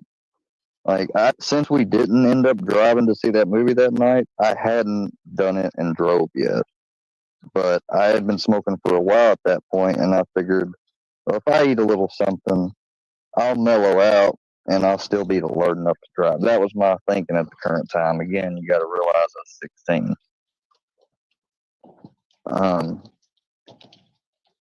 And what ended up happening, I was like, I've always done it at the house mostly every time. Like, I never go out and I tell other people that want to hang out. Like, I was like, the rule is, I was like, I'm not, I don't want to go to a party. I don't want to be driving. I was like, and I don't want to try something new or stronger after this. That was my lines. And I held to those lines until about the end of the 10th grade. My friend C had stolen $20 from me out of my car. That was and would have filled up my whole damn Mitsubishi back then. Even though Obama was in office, gas prices wasn't that bad at the time. Not for living in Nashville. Not when you're driving a Mitsubishi or a fucking Honda type vehicle. So anyways, he denies that he steals from me and everything. I'm like, dude, look. I was like, I ain't even gonna try to like make you pay me back or whatever, because obviously you need money more than I do. I was like, but what gets me, man, is that you didn't ask for it. Like, I know I'm a little bit more. I was like, I'm not trying to be condescending either by saying this, but you've said it, everything. Other people have said it. It's no secret. I was like, I know I'm a little bit more blessed than some of y'all that are my friends. And I was like, and I don't mind sharing my blessings with y'all. Like, I come and pick y'all up every morning before we go to school. And I'm like, you know how out of the way that is for me? I was like, number one, all y'all live in the Cane Ridge zone. Technically, I live in Antioch zone, just barely, but I do. And I'm on the other side, and y'all are on this side. So what do? I cut through Bell Road sometimes, or I'll come around, interstate and get off Blue Hole Road, or go another jagged way that's a little quick, because I know what the speed limits are and stuff. I was like, I pick you up first, and then we go right over to the next subdivision, and I pick him up. Then we go to the next subdivision, which is not out of the way. It's a little out of the way, but we can still get back on track and go a back way to school. And then I go pick that person up. All right, so that's 3 people. I was like, and of course, we got one other, and somebody's going to sit in the middle every time and bitch about it. So we go pick him up. Luckily, he's just a couple neighborhoods up straight and then over to the right in the same subdivision that's big as fuck. And we go get him. And the only bad thing is we got to backtrack out. There's no exit going that way. We got to go backwards. And then we get out the exit, we get back down, and then we get on Old Hickory Boulevard. And we drive on Old Hickory Boulevard all the way until we come up to the interstate. We stop at that stop sign. We go across, and then right up at the next stop sign is our school. Our school had a stop sign system at its exit and entrance. So then we get in the left lane and we turn into school and we drive in and go to student parking and we park. But every time before we went to school, we would stop at the gas station right down the road, right off the interstate before school. And we would stop there. I'd get out, like I'd park on the opposite side or whatever. I'd get out, I'd pop my trunk, and usually this dude named Josh, who was like a fucking country boy slash hippie. He had long hair. He loved wearing Fox racing shit. His dad was pretty chill. Everybody used to go over there play pool and go to bonfires and shit. And he had a Dodge Ram pickup, 2008, 9, and was it like Ram 1500 or whatever? Had 4 doors. And he would be like, he said, man, the police told me if we find one seed, you're out of here. You're expelled and you're being processed and stuff and going through the system. I was like, over one seed. I was like, he's like, and what do you think they're going to do to me for that? He's like, it'll be up to the judge. He said, you won't find nothing. And they didn't, of course, they didn't ever find anything on him. I asked him though one day, I said, man, I said, what do you do about your cigarettes and shit? I was like, because they started getting really randomized with the car searches. And I was like, man, I've got a legal maneuver I thought about trying. I was like, but either way, if they're going to search my car, they're going to do it no matter what fucking, even if it's accurate and I'm right. I said, but, which I said, I still got to check. I said, but I got to know, what do you do? Like, is there a secret compartment you've made or something? I was like, is there a trick? I was like, I know you know something. He's like, matter of fact, I do. He said, and he's like, meet me up at blah, blah, blah. He said, I'll sit up there and wait for you. He's like, just make sure you get there by such and such. Well, I did. I got there 5 minutes before that time. And he's like, all right, man. He's like, you see this? And he popped open his trunk. He said, this is your air filter. He said, air passes through here. He said, but like this one on mine, and he said, I guarantee like yours, it's a little box with 2 holes connecting to 2 vents. He said, and this box has got enough open space. You can put a couple packs of cigs there. He said, you can put weed there. He said, this shit's not going anywhere. He said, if you want to tape it down, you can. He said, but that shit should not go anywhere. And he said, I've had them run dogs around, search the whole car inside out, the trunk. He said, but they've never, he said, he said, I mean, they've never popped the hood. He said, they never do. He said, if they pop the hood, he said, too, his air filter wasn't very, like, in your face. He opened up my car, and it wasn't in the front row either, and he said, that's good, but as soon as you looked up in the middle, you could kind of see, like, oh, look, there's like a little box thing, and you could see these things around it that's like plastic hinges where it closes up. And I said, man, that is kind of obvious. He said, yes and no, though. He's like, they're not going to be expecting. He said, like I said, he said, I swear to God, they've never opened the fucking front of my vehicle. He said, because they don't think, he said, there's really no place in here to put it. He said, unless you were to tape it to something or like that. And he said, you know how risky that is. He's like, and they don't suspect us. We're in high school. He's like, it's not like they expect us in trafficking, really. He's like, and even if we were, we're not going to risk our shit by taping it to the side of the engine block or something to where it can fall out while you're driving. He's like, so they just don't look there. And I was like, man, I don't know. He's like, I'm telling you, dude. He's like, and he looked in mine. He said, shit, dude, look. He said, "You see this vent here, this hole?" He said, "Look at the size of it." He grabbed his pack of cigarettes and he pushed them in there. It was a circular hole. He pushed them in there, and then he stopped once they got in there enough to where you couldn't see him.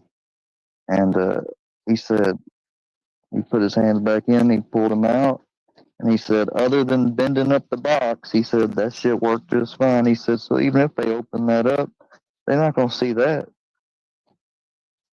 And I said, well, so I started using that. Every day we would stop at the gas station and be like, see, we got any cigarettes or anything they want to hide? I was like, because don't leave it in my truck unless we're going to hide it in the spot. And some people would, most people wouldn't or wouldn't have anything. I only ever had cigarettes because I wasn't even smoking that regularly.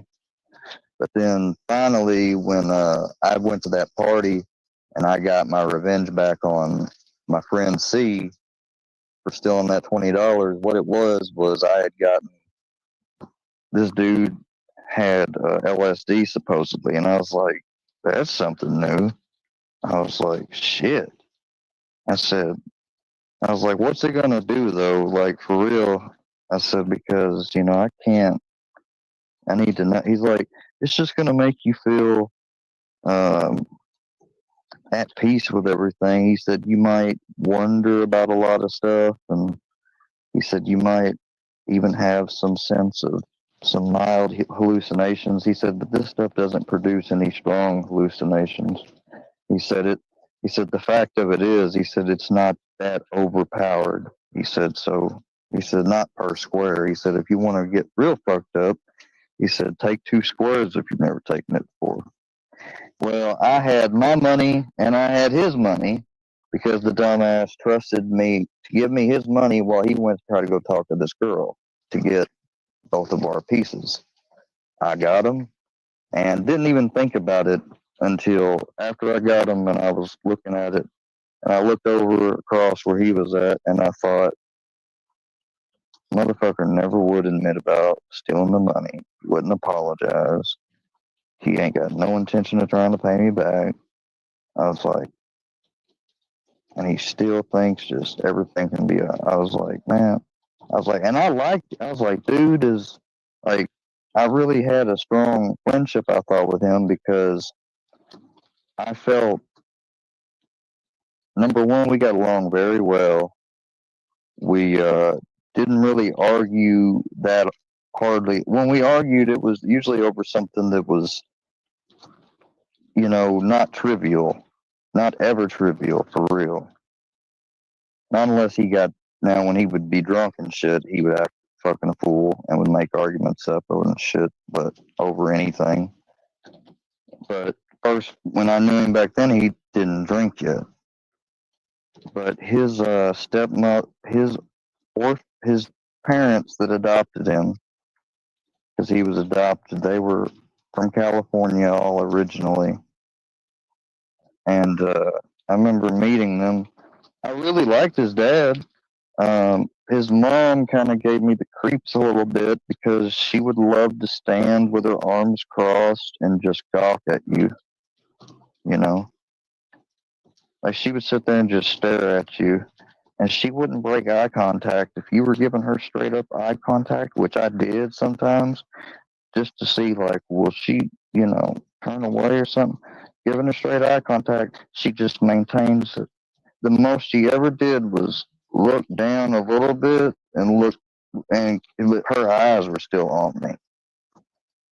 And I was like, I told him straight up, I was like, dude, what is up with your stepmom? I was like, she just stares at me, man. Like when she sees me come in or I'm talking about something that your dad asked me, whatever, like it's like she's staring at me and she's thinking like, I don't know, like she hates me. Like I say, I think she hates me. And he said, no, man. He's like, she already suspects me of a lot of shit. And he's like, I'm constantly trying to keep it on the DL from them and stuff. Like the fact I smoke and stuff. And he said, she probably expects you do exactly every same thing. So it's not that she hates you. He's like, but she definitely is suspect of you. And I was like, oh. I was like, well, no offense, but she ain't my mom. I was like, my mom told me every time I would talk to my mom about stuff, she's like, yeah, I've been through all that traditional parenting ways. She said, when my mom first caught me smoking a cigarette, which I stole from her, by the way, she fucking said, eat it, and was like, what are you doing? And I'm like, literally, I started to exhale after she said, what are you doing? Like, I just inhaled. I exhaled and I said, well, Mom, I was like, I'm smoking. And she said, do you realize how old you are? I said, Mom, yes, I know exactly how old I am. She's like, you're not old enough to smoke. I said, Mom, didn't you tell me you started smoking at church? She said, yes, that's it. She said, that is very true. I did. She said, but I'm going to have to talk to you if this is what you're going to do. She's like, I'd rather I know that you're doing it and you try to listen to me and try to either let me help you stop or not continue. She's like, and I know that's going to be near impossible because I smoke.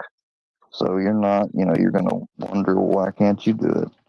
And she's like, and those are all fair points. She said, but I am your mom. She said, and you don't steal from me. And I said, now technically, Mom, I got it out of Russ's. He's like, well, Russ got that from me, so that's my. I was like, oh shit, it wasn't his own cigarettes. And she said, my son smoking already. Like, she was very disappointed, I could tell. It made me feel bad, man. I ended up putting that cigarette out. Like, I couldn't even finish it. Because I was like, oh, I was depressed. But then I went to my mom and I said that I was like, I don't know why. Because I know technically it's a stimulant. I was like, but it helps me relax. I was like, even if only for a short term period. I was like, in those moments of being able to relax and kind of think straight ahead with no scatterbrain or fog, I said, I'd be thinking the most about, complex stuff. And if I'm trying to solve a puzzle or a game I'm playing, I was like, I noticed that from it. And she said, well, we all smoked because we thought it looked cool. We wanted to look cool. She said, then what happens really is you get addicted to the nicotine. She said, if that's what it does for you, that's what it does. But for me, she's like, yeah, it makes me calm down too. She's like, but I don't want to think about anything. It makes me just want to space out and live in the moment and not worry about everything I'm normally worrying about. She said, that's why your mom smokes. And I said, oh, okay. I was like, so it both helps us with somewhat anxiety sometimes, but she's like, but it doesn't last forever. She's like, it's so quick. And she said, and all the stuff that we're smoking, on these cigarettes is the benefit it gives you that you're talking about in me. She said, it's not worth the health risk. She said, I used to not give a fuck and not care, not think about that stuff. She said, then I started waking up and I started hacking up stuff. And that became a regular thing. And she said, once that happened, she said, then I gave a shit.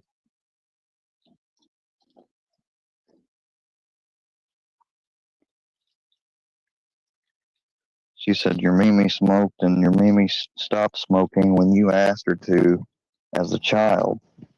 She said, you were just 6 years old and you saw your Mimi smoking. And she said, you'd been around your grandfather I'm sure he's commented on mine and your Mimi smoking, and you told her, and she said your Mimi loves you so much that when you told her that, she couldn't get it out of her head, and she used that to quit smoking very quickly. She used a little bit of nicotine gum, but not much, and she quit.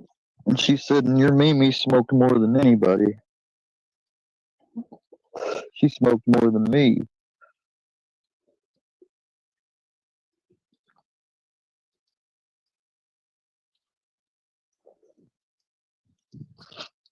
All you gotta, some people don't understand. Like all of my cousins, anyone else that was a grandchild of my, because my Mimi did have three daughters. My mom, my uh, I'll say Aunt Jay, or not Jay. That's not the right. Which one should I use for that? Aunt C, and then Aunt CC, and then my mom. Now Aunt CC had two boys, and my Mimi, I think, only might have been out there to see them once or twice, maybe at the most, if ever. Like, if even that much, really, I want to say, because they lived so far away. My Mimi didn't drive that far away. The farthest she would drive was Memphis. And she did that because I was in Memphis in 2001. And I was down there visiting my mom on visitation that the visitation was like arranged in the family. There was no court orders, no custody arrangements, nothing. For all purposes, technically, my mom should have had custody automatically already because she did up until I was 3. She did raise me till I was 3, but she gave me to my grandfather, and I was with him from 3 to 8. Then I'm 8 years old. I go to my mom's in second grade. I tell her during the holiday, I'm like, I don't want to go back to Missouri. And I was like, I don't want to go back to this negative thing and that negative thing. I was like, I want to be able to start over new. And I looked at her and I said, please, Mom. And she said, you know, well, of course, she's like, I've got my life together. I told your grandfather that when I got things straightened out, I wanted you back. And I asked him to promise me that he would let me get you back, no issues, and wouldn't let your dad cause any issues. And he said he promised, and she's like, I hope he meant it because I want to think he did because, my granddad's Christian. Um, well, the thing was there was differences of opinion about whether or not she was straightened out. And the reason why is because of the work she just was only currently doing as a result from she was going to college and then she finds out like she's having me. So what she ends up doing, she has to drop out to work full time up until the point that she can't work anymore from being pregnant, like near the end when she's really big. She stops working, of course, at that time, then my Mimi comes in. My dad at the time was doing his thing, which was playing in the band and at night and working construction in the day. And at nighttime, he would sometimes be on Bill Street at fucking BB King Cafe, playing. Even at one time, meeting BB King and getting to play just a little bit with him and spend time with him, get pictures taken and shit.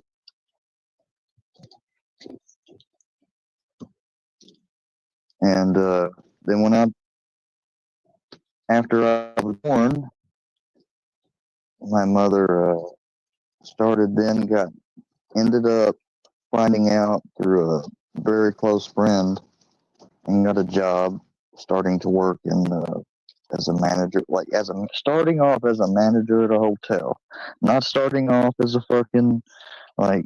Why did she get this? Because of the person that helped her get the job was close with my mom and also close with the person that needed to fill the position. And she had ended up telling her, look, even if she don't have any experience, she said that I got this job after only being on the desk for 6 months and I had to take over. It's just the way that it was. They didn't have time to wait to try to find somebody else. And they wanted me to, she said, and I learned everything on how I had to do it within about 6 months to maybe 8 months. She said, but up until that time, I had help. And she said, while it wasn't always smooth or easy, she's like, I learned it. I didn't have any formal anything. So, of course, my mom said yes, and she got that. So she went back to work, and she often wonders if she should have went to college, but her claim was to me that my dad was doing when he was doing a lot of playing, he was also doing a lot of fun stuff and drinking. So really, any money he brought in uh, was really almost non-existent on that side, only on the construction side. And but by the time she started that job, uh, things weren't going so well, and my dad ended up, they basically got into it, and I think it was both, not just my mom, but my Mimi too. My dad was whatever type of way, I don't know exactly, so I'm not going to comment wrong, but was some type of way to where both of them said something, Mimi older, but you know, basically, I'm there, getting out of order. Like, I'm not saying it ain't maybe I don't know, something along those lines. So he gets to leave and leaves, and then he doesn't come back. So mom still worked, and my Mimi took care of me. And this is a little embarrassing, but I'll share it.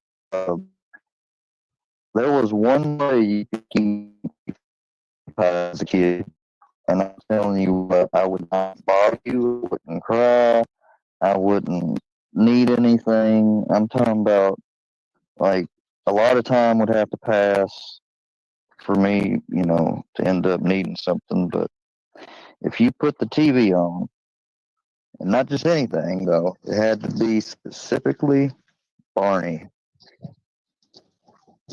I had a Barney chair, kind of like my little fucking throne, and I would sit on that motherfucker, and I had, a Barney, obviously, that I would hold along with my leprechaun I had. And at 3, I would sit there, and some of the times I would sing along, and my mom said, you would sing. And my dad's like, yeah, you'd sing it. And boy, you would sing it. He said, it's nobody had to tell you. You just automatically tried to make what you were singing like sound like, and adjust your tone using your throat. He's like, it was something else. He said, you'd sing and you'd watch that, and then after it got done singing, it would start on to watching. He said, you would just be sitting there in a trance watching it. He's like, I'm talking about, we could call your name, yell at you, go, Ian, Ian, Ian. He said, one time I went, hey, Ian, hey, you wanting to get something, buddy?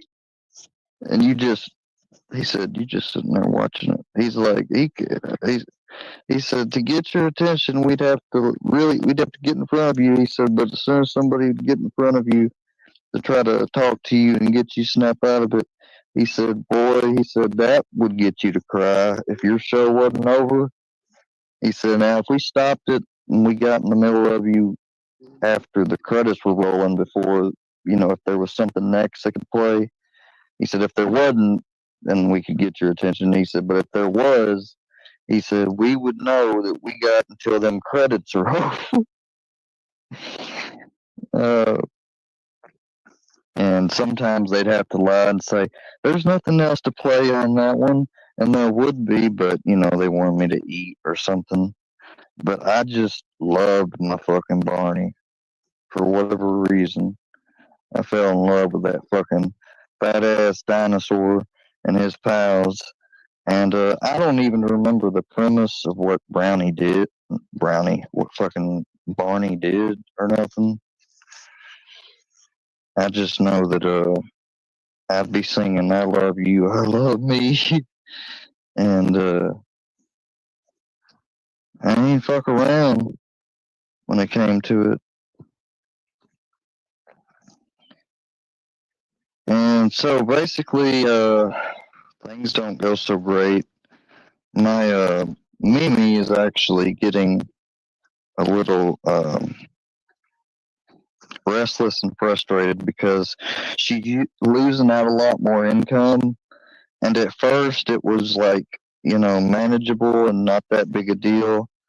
I was kind of not just born, but originally when she first came, I was. And so I guess even up to the first 3 years, it didn't.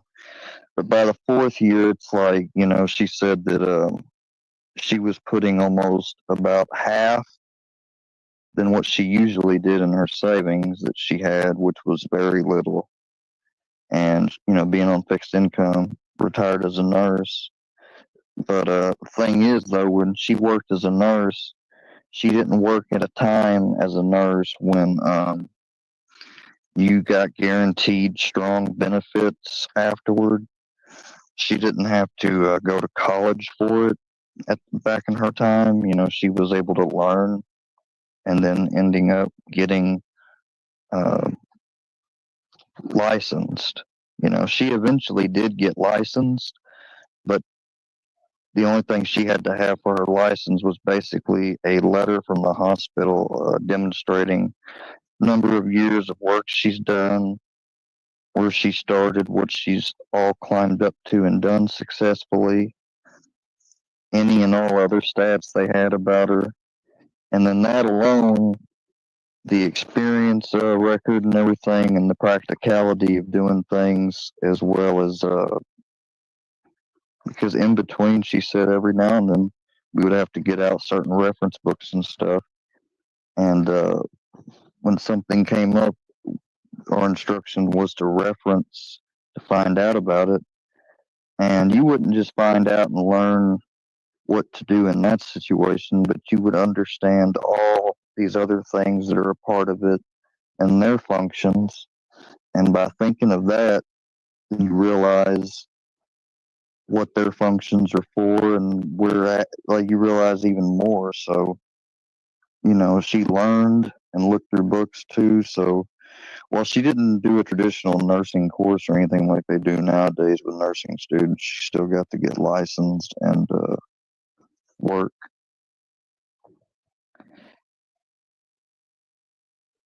But she was only an LPN. She didn't go up to RN.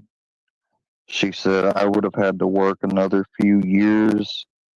And she said, and as they wanted you to work up to an RN at that time, she said, you didn't stay an LPN. She said, while you had that experience and you could do that job, technically, she said, when you're working to be an RN, she said, basically you become, she said, an LPN already goes behind an RN a lot of times and is like there to be the backup to an RN if they forget to do something or need help, all that other jazz. She said, well, if you want to be an RN, you would have to be basically they would still have an RN and an LPN, but you wouldn't be the LPN, someone else would. And then you would be like the LPN. So you would be a gopher, but basically, like, you know, and she said a lot of people thought that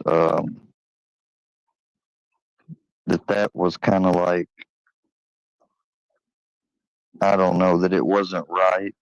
And the reality of it is that both positions made the same amount at that time. RNs had more responsibility, had more things to learn, more stresses of all that stuff. LPNs had less of all that, and they got paid just the same. So now all of that would eventually change, of course, not too far either, but that's how it was at one time. And I remember my Mimi telling me all about this. And she ended up telling me, like, she said, and back then LPNs could do the only thing that they couldn't do, RNs could do, is like some advanced procedures, maybe things that required like cutting with a scalpel or something, doing a trach, um, certain things like that, and different other stuff. She said, but we gave morphine. She said there wasn't any difference in meds we could give. She said the only difference would be surgery and pre-op and post-op meds. She said we didn't do that. They did that.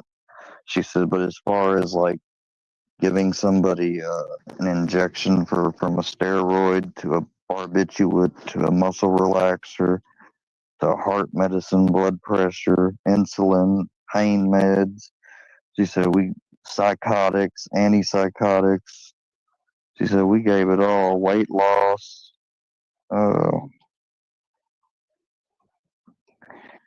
you know, and they also LPNs used to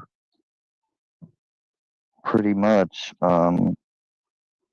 especially if there wasn't a lot of RN on staff there. The RN would come in during the day, the one that could be there that day, make their rounds, but there wouldn't be an RN the rest of the night. No, instead, they would either just have one LPN by herself, or she said sometimes you'd get lucky and you'd have a partner to help, take down some of the load.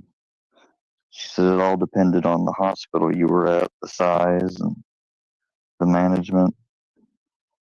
She said back then also you didn't have all these organizations that binded together to become accreditation organizations. They hadn't developed, not all of them yet. And she said in a lot of these medical places, whether they were hospitals or clinics, a lot of them were owned by either a couple of private individuals, if they were a really big hospital, or they might have been owned by a family. Some of them even were by one person. And sometimes some of them would have connections like with doctors or some form of the medical business in their family or even themselves, or they would have, like relationships with drug companies and stuff, and would, basically get asked to promote their drug there through their healthcare system, and they would get, kickback for it.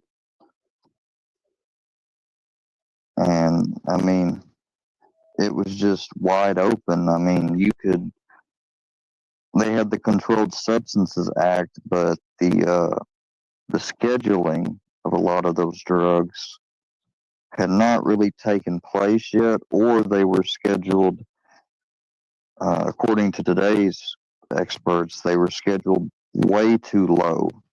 Um, some of them were put at high risk, the highest risk you could be. Of course, marijuana was, which was a joke. Um, you know, Methamphetamine wasn't immediately at least not the pharmaceutical version. Um,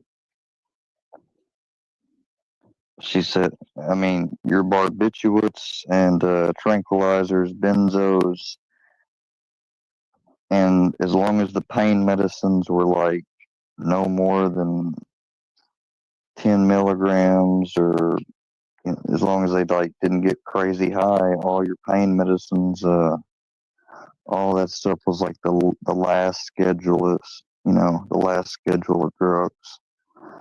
So you could get a couple refills. I mean, they would just hand diet pills out to housewives like crazy, and that would get them cooking, cleaning, uh, you know, and then they would give them tranquilizers to wind down during the day, during the evening, and a lot of those women would drink. And if the man wasn't using a pill, he was usually heavy drinking, especially in the 50s and 60s.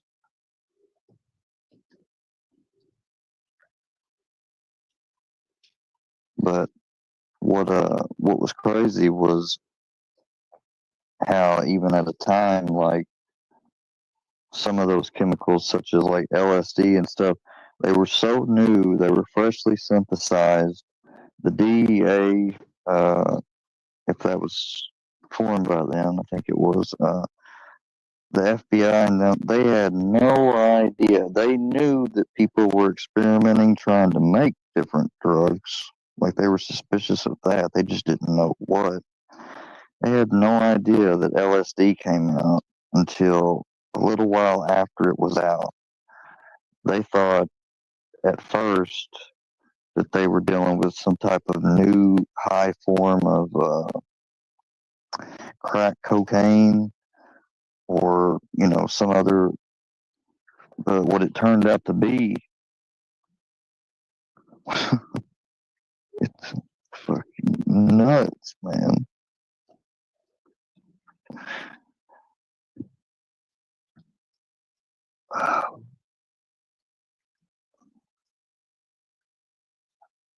They didn't see it coming.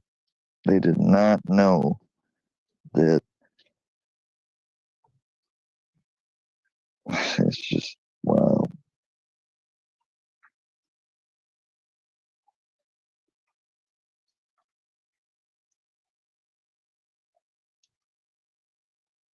Those diet pills were pure meth, basically amphetamines. Uh,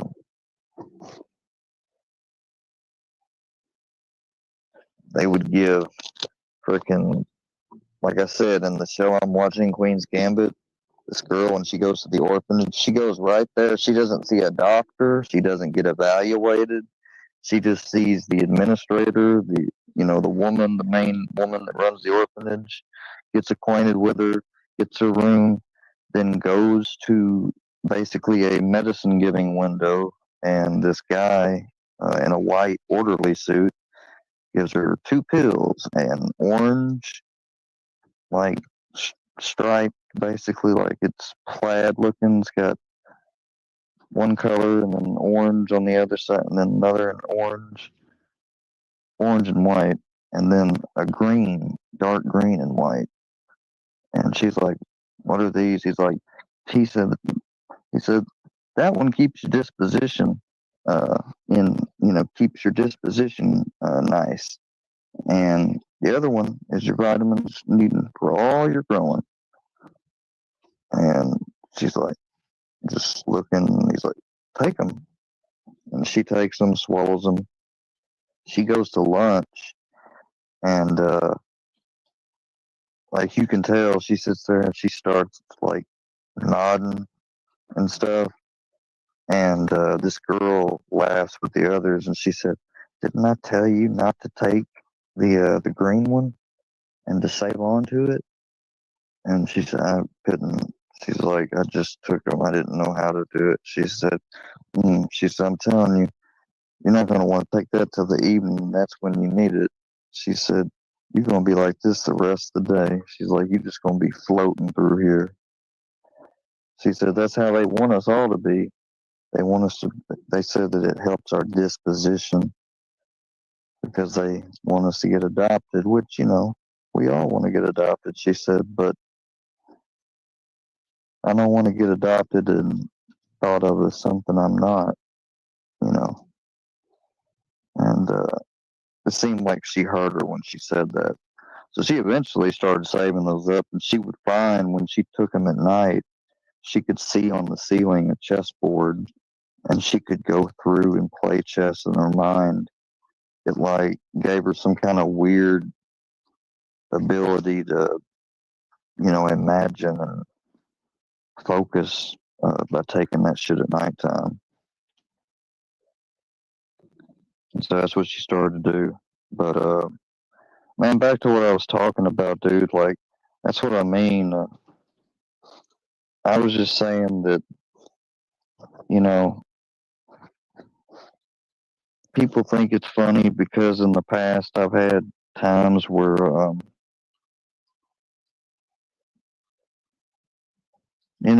it's no bullshit. Like I've broken down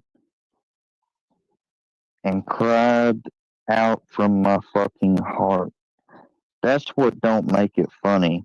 Like, yeah, uh, can you be a dickhead and look at it and say that's cringe? That's and laugh and say that's so fucking, you could say all that shit.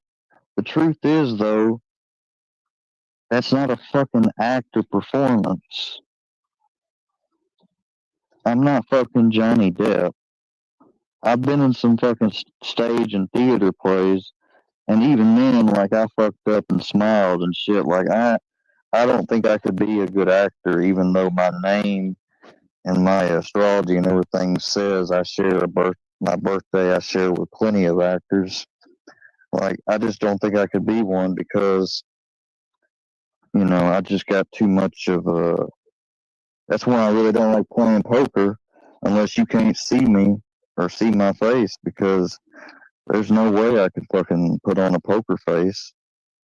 Like I'm gonna fucking like I express that's a uh when we was in Scientology, me and Kayla, and we had a disagreement.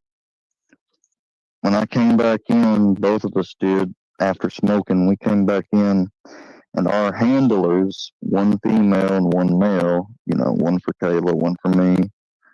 Um, which my male handler I had met in Nashville years before I'd even ran into Kayla and started dating her. I met him with his partner Aaron in Nashville, and they wanted me to join them. I was like, my dad's not going to be okay with that. I was like, I could probably beg him to do it, and he'd end up doing it, but he would be like, now when shit goes bad, you're gonna. I was like, I just already know what I could hear him saying because I was like, and my dad's really not super religious, but he is regular. I mean, he's not super religious. Like I said, but he believes in God, though. That's for sure. I was like, and he don't like. He's like, we're not a cult. I was like, I know you guys aren't a cult. I was like, but at that time I thought that. I said, I've seen my friend use y'all's services, and I know he has like his own spiritual beliefs. He said, that's right. He said, look, there are Muslim Scientologists. All right. He said, we he said, we are a religion in a way. He said, but we're not denominational, and in the sense that if you want to join and you still hold to your religious stuff, um, and you want to see if there's any conflict.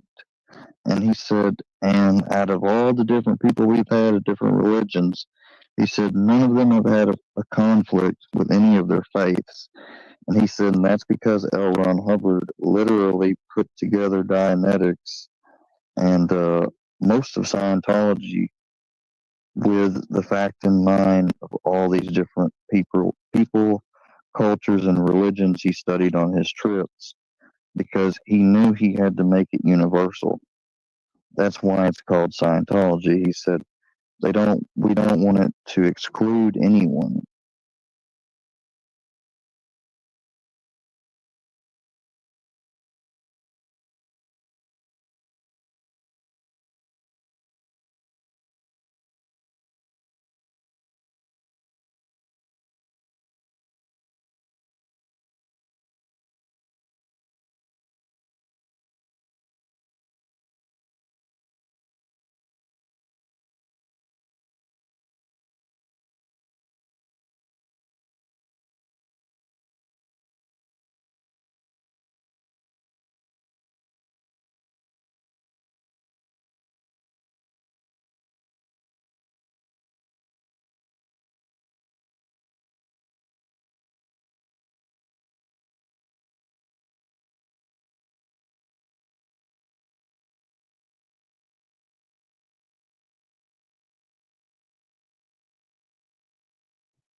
Shit, y'all ain't been up early.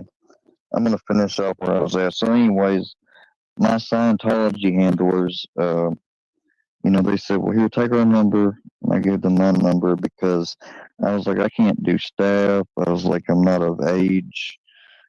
If I were to wear my dad down and let me go to LA and join the Sea Org, he would tell me if something goes wrong. Like, don't expect me to help you bail you out of it. I was like, and that's a major move. I was like, I got a lot of people that I care about here. I was like, I have somebody that, I'm interested in and have been dating. Uh, I was like, I go to church here, and they gave me the bullshit that you can be a Muslim and a Christian, and they're like all these religions uh, don't find any conflicts in Scientology, and they're able to keep their religious beliefs and use Scientology as the self help tool it is, and integrate it into their life.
He said, but these people that are, straight up openly just for the hell of, just for the sake of being contradictory or for the sake of always being the voice that says, that's not going to work out. He said they are literally personality 1-1. He said that is aberrated. It's aberrated behavior. Um, to think that you are superior than others. He said, and the guy that would eventually be my handler, what's his name? Fucking Steven, who was also from St. Louis, Missouri. So when I told him I was from Missouri, he was like, I was like, well, technically, I'm born in Memphis. I lived there the first couple of years. I was like, but I grew up mainly in Missouri. So he's like, yeah, I'm from St. Louis. And he said, well, it's like the elites. He said, their personalities are 1-1s. He said, they are no doubt suppressive beings. He said, they're not even PTS, they're not potential trouble sources. He said, they're not suppressive persons that are only suppressive because of a condition. in their mind that needs to be fixed with Dianetics, which can be fixed and cleared. He said these personalities are 1-1. He said we L. Ron Hubbard, he said, have encountered, as well as, even, he said it's been about a decade or two ago. He said, but we even have encountered some. And whenever you try to give these people auditing, or you try to take them through a process, he said they self sabotage it. They make it to where they can't advance. Um, there's only been like 2 people that got evaluated as 1-1 personalities, like, which means they're either like sociopathic or psychopathic or narcissistic sociopath, narcissistic psychopath. Um, however, just like people have said, and it's the truth, everybody has some narcissistic tendencies. To be chronically or severely, or to have narcissistic personality disorder, you've got to check off nearly everything in almost every situation. Even if you check off everything in just one type of situation one time or a couple of times, it's got to be like literally everything. Because I straight up asked my counselor one time, I said, will you take me through a narcissism test? I was like, I know that you can't. He's like, well, you realize it'd be an opinion only. He's like, he's like, it wouldn't be an actual diagnosis. I was like, I know. I was like, but you've studied a lot of it, right? He said, yeah. He's like, I'm confident that I could tell you. He's like, I just can't officially say, you know what I mean? Like that. He's like, but I said, well, I was like, I've had one girlfriend. It's the woman I'm married. I said, out of her, though, we've got, let's see, 1, 2, 3, 4, 5, 6, 7, 8, 9, 10, and 11,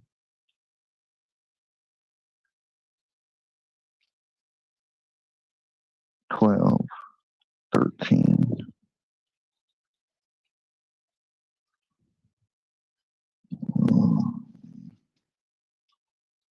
No, I didn't. No, not that person. No.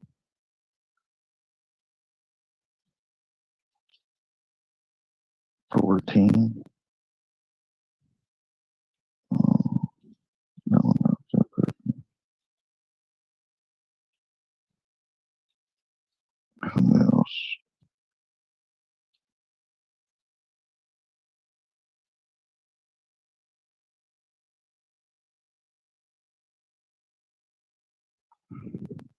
15. When I was in Murfreesboro. 16. Nashville.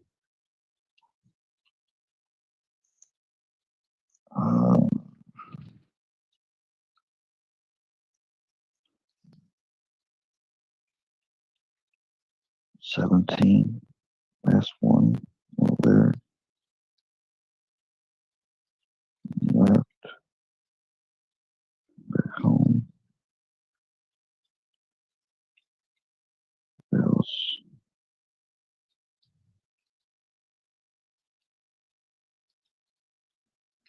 18.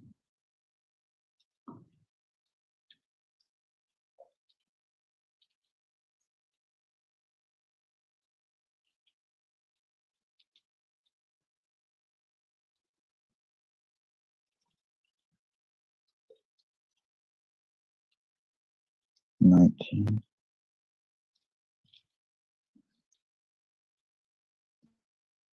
20. 21.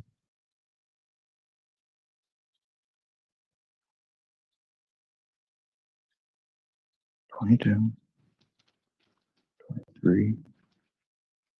24. 25. 26. And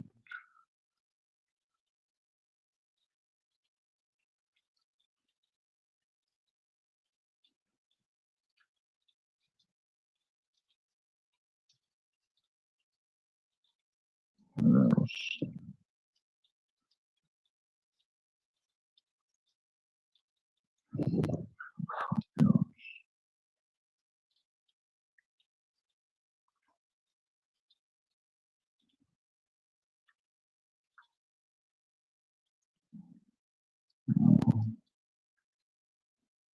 Anyone else? Might be it.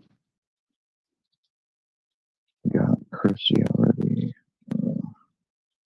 No, not Casey. That Chris, another Chrissy.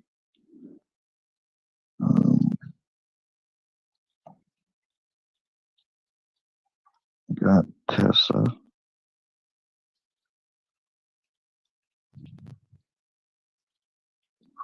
Who else? I feel like I'm missing somebody.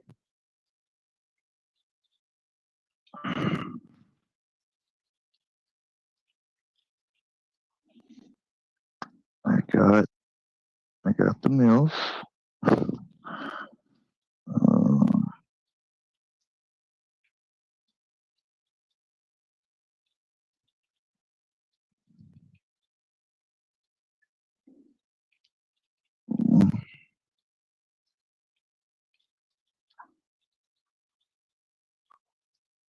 I got the chick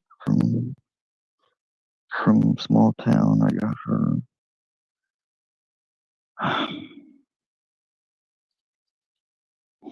Ooh, Blyville. Did I get that? I know I got what's your face?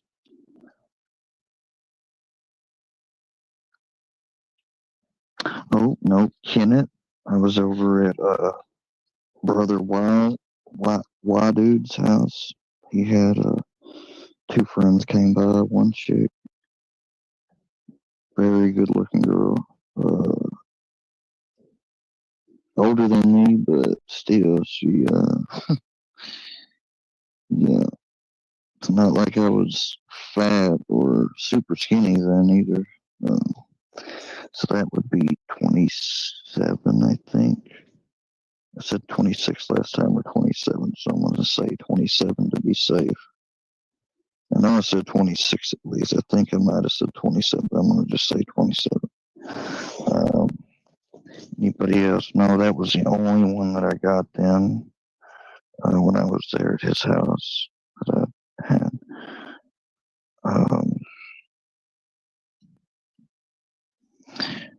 Oh, I didn't count when I went to Arkansas with Andrew. I didn't get two, but like I said, I got one, so that's 28. I already counted Taylor. Who else?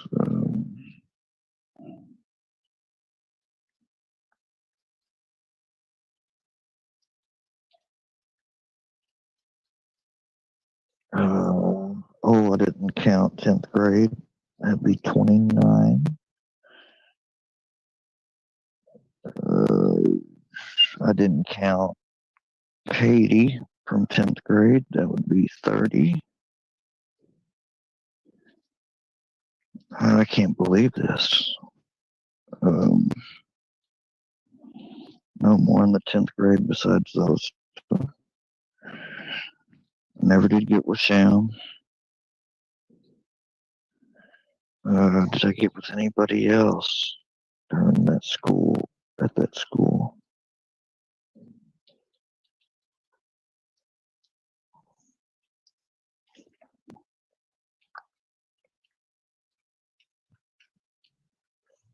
I had Katie and who else I had?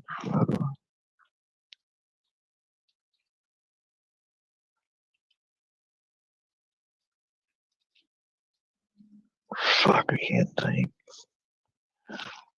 Oh, I said Arkansas and then Katie. Okay.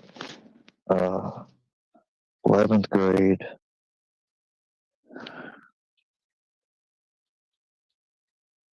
I had Brianna, only Brianna. So that's 31. 12th grade, I didn't date.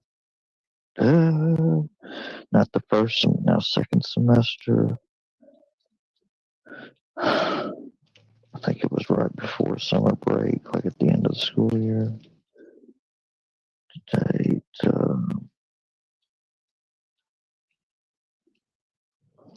Oh yeah, this she's part Mexican from Seville, and she was out of school.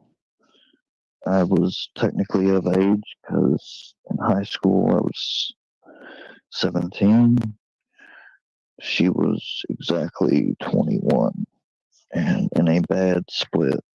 So that's 31, I believe. That's all school. I got my main girlfriends. I got. Was there anything else? When I took my extra trips to Nashville. When I was in St. Louis. Yeah, I did. My brother's girlfriend's friend. That's 32. That was one time. That was in 2012. Her beginning of 2013. It's 32. Anybody else? Since I came back home, I got, I didn't count freaking skinny chick who I think she's part Indian and like white, or like her dad was like sort of Indian or something. Anyways, I got to spend 2 nights with her because good behavior and stuff, passing the drug test and all that. It'd give us, I think it was once a month, we got a weekend where we could stay out.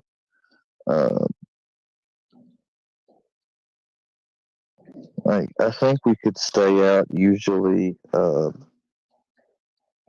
No, we had a curfew every night. That's right, even weekends, except for that weekend. That weekend, or whenever it was scheduled, basically was when you get to take your weekend where you could be gone all Friday, all Saturday, and partly Sunday, but you got to be back by curfew Sunday evening and take a drug test.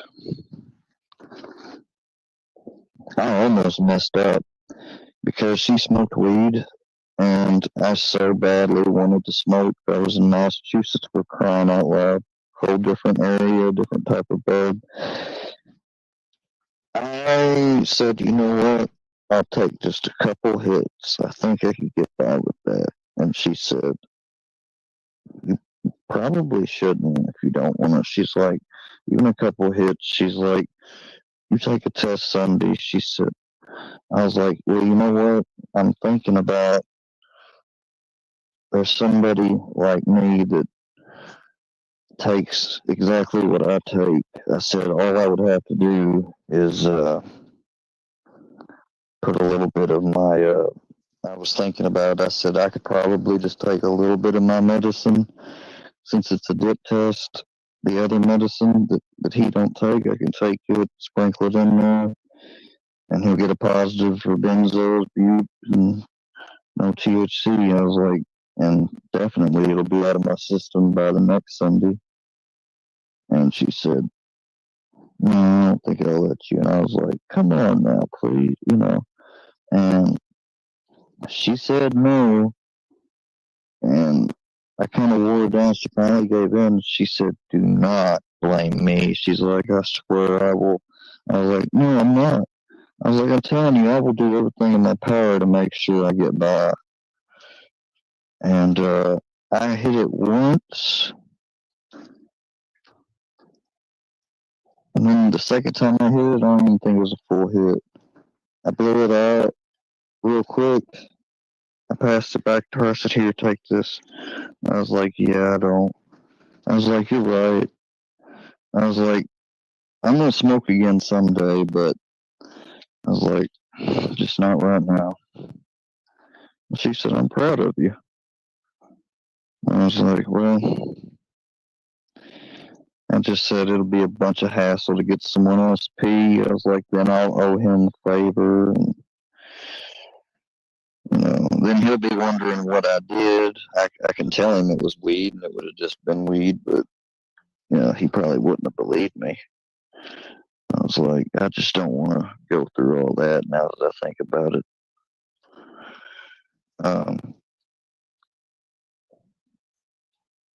But we had a pretty chill house, cohesive. Only bad thing is that some people would help themselves to your own fucking groceries and shit. I started straight up taking paper on certain stuff that you could just reach into or whatever that I had set up, drinks and whatnot in certain parts of the fridge. I put a little piece of paper over, I'd be like, and on the paper it would say my name, my last initial, and below it would say, if you wish to get one, just bring me $1. I mean, ain't that fair? And I put a question mark, no tax afterwards. I was like, shit, like, because then they're going to have to rip that paper to get into it. They could try to take it and get into it without, but I've made it a certain way to where if you don't know how it's put on there a certain way, you cannot get that shit off without fucking it up completely. And then once you do that, there's no fixing it. You can make another one, but you won't set it up the way I did, so that'll be a clue, and it won't be in my handwriting, But we had to legit start doing that. I told guys, I was like, look, I'm not gonna lie, when I first came here and I didn't have anything, I remember I was like, I asked you, I was like, there might have been one person because they weren't here at the time or something, and there wasn't nothing else, and there wasn't nobody else to ask either. I was like, alone. I ended up finding out. I was like, but I wrote it down in a note, and I said, I need your number. I was like, I would have asked, but you weren't here. I said, I took, one of these. I was like, I've got the money, and if I can get a ride this evening, if somebody's going to the store, I said, I'll replenish you a pack of them, just for that one that like, I said, I've always, like, otherwise I would not take something without asking from somebody else's grocery. I just wouldn't do that. And then another thing that would piss people off, motherfuckers would go to the laundry. You would have laundry in there, not done. Maybe they've got just a little bit of time before work and they ain't have nothing ready, so they need to borrow it. Like, several times somebody kept taking stuff of mine or my next door roommate's stuff out. One time they just dropped it on the floor. I mean, that was the final straw.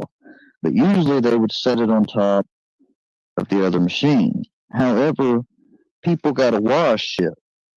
And another person probably came up not long after he had it up there and was thinking, well, what the fuck is this? And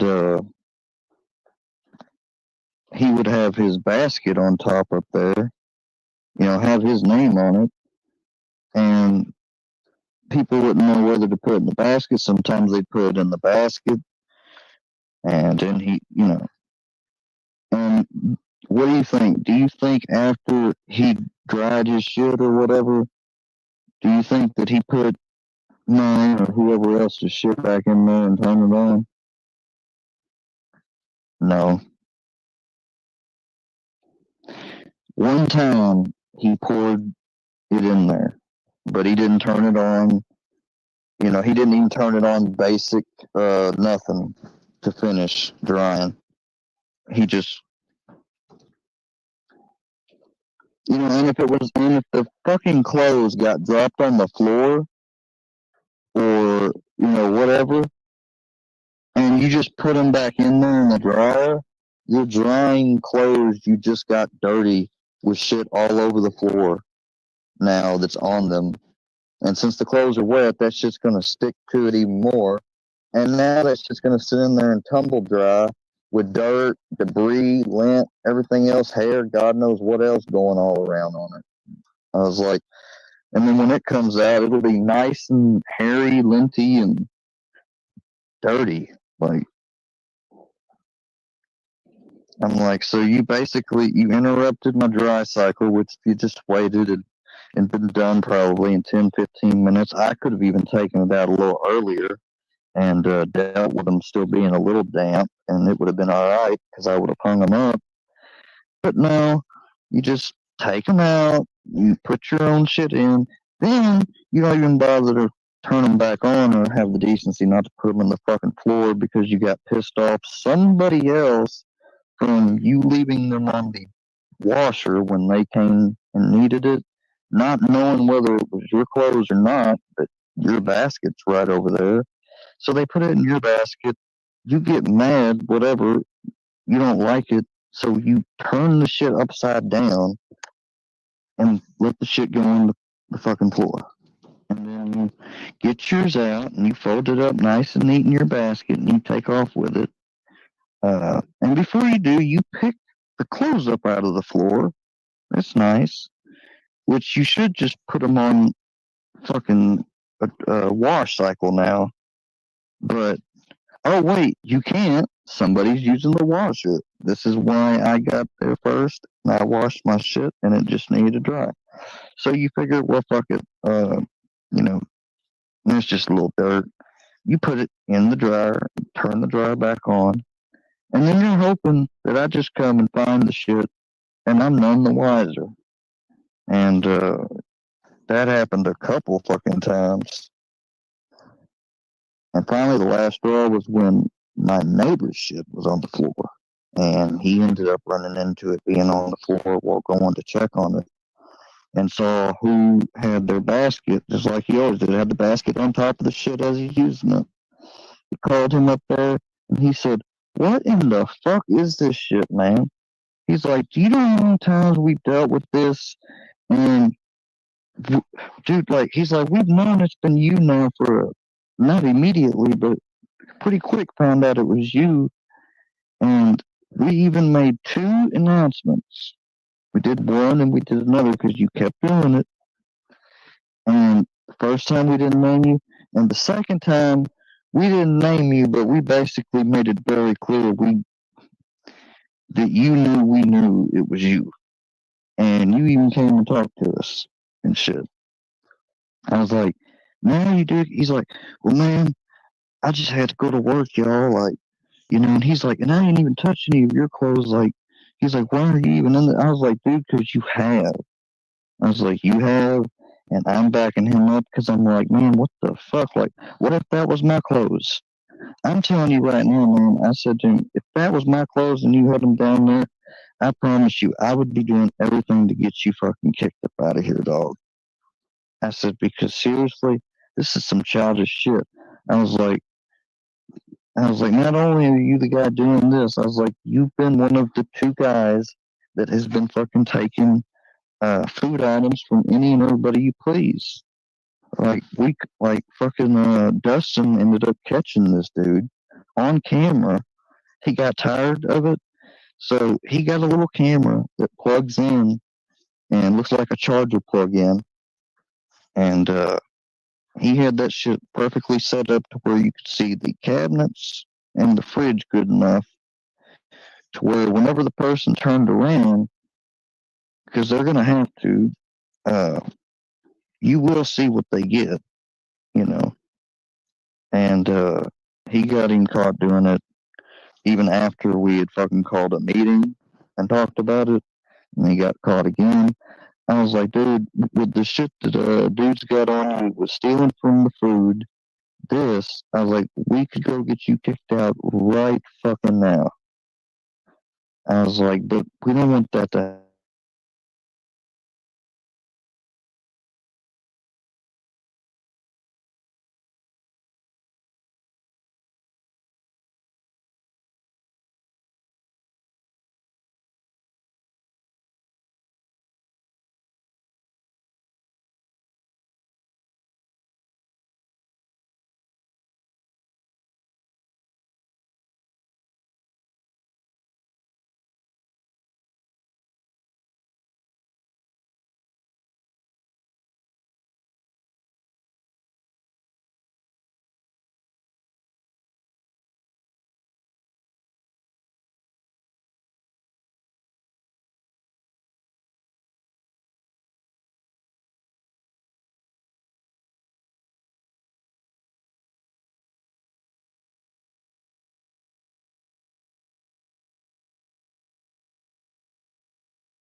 Well, did the little motherfucker pass out finally? I stepped away for a second and he was mumbling, talking about all the old men he was fucking, and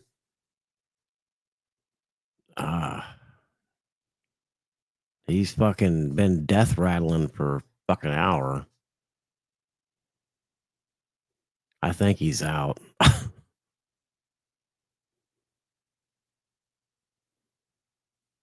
Is he dead yet? Yeah, probably. Yeah, I think he's out. I think that's my cue for the night, ladies and gentlemen. I appreciate everybody coming out and checking out the snipe. Um, maybe if he wakes up, somebody can pick it back up, I guess, maybe. I don't know. I just don't see him coming back to life or anything good now that he's all puckered out. So we'll get off here for now. I appreciate everybody coming out, man. Have a good weekend, everybody. Be safe. Peace out.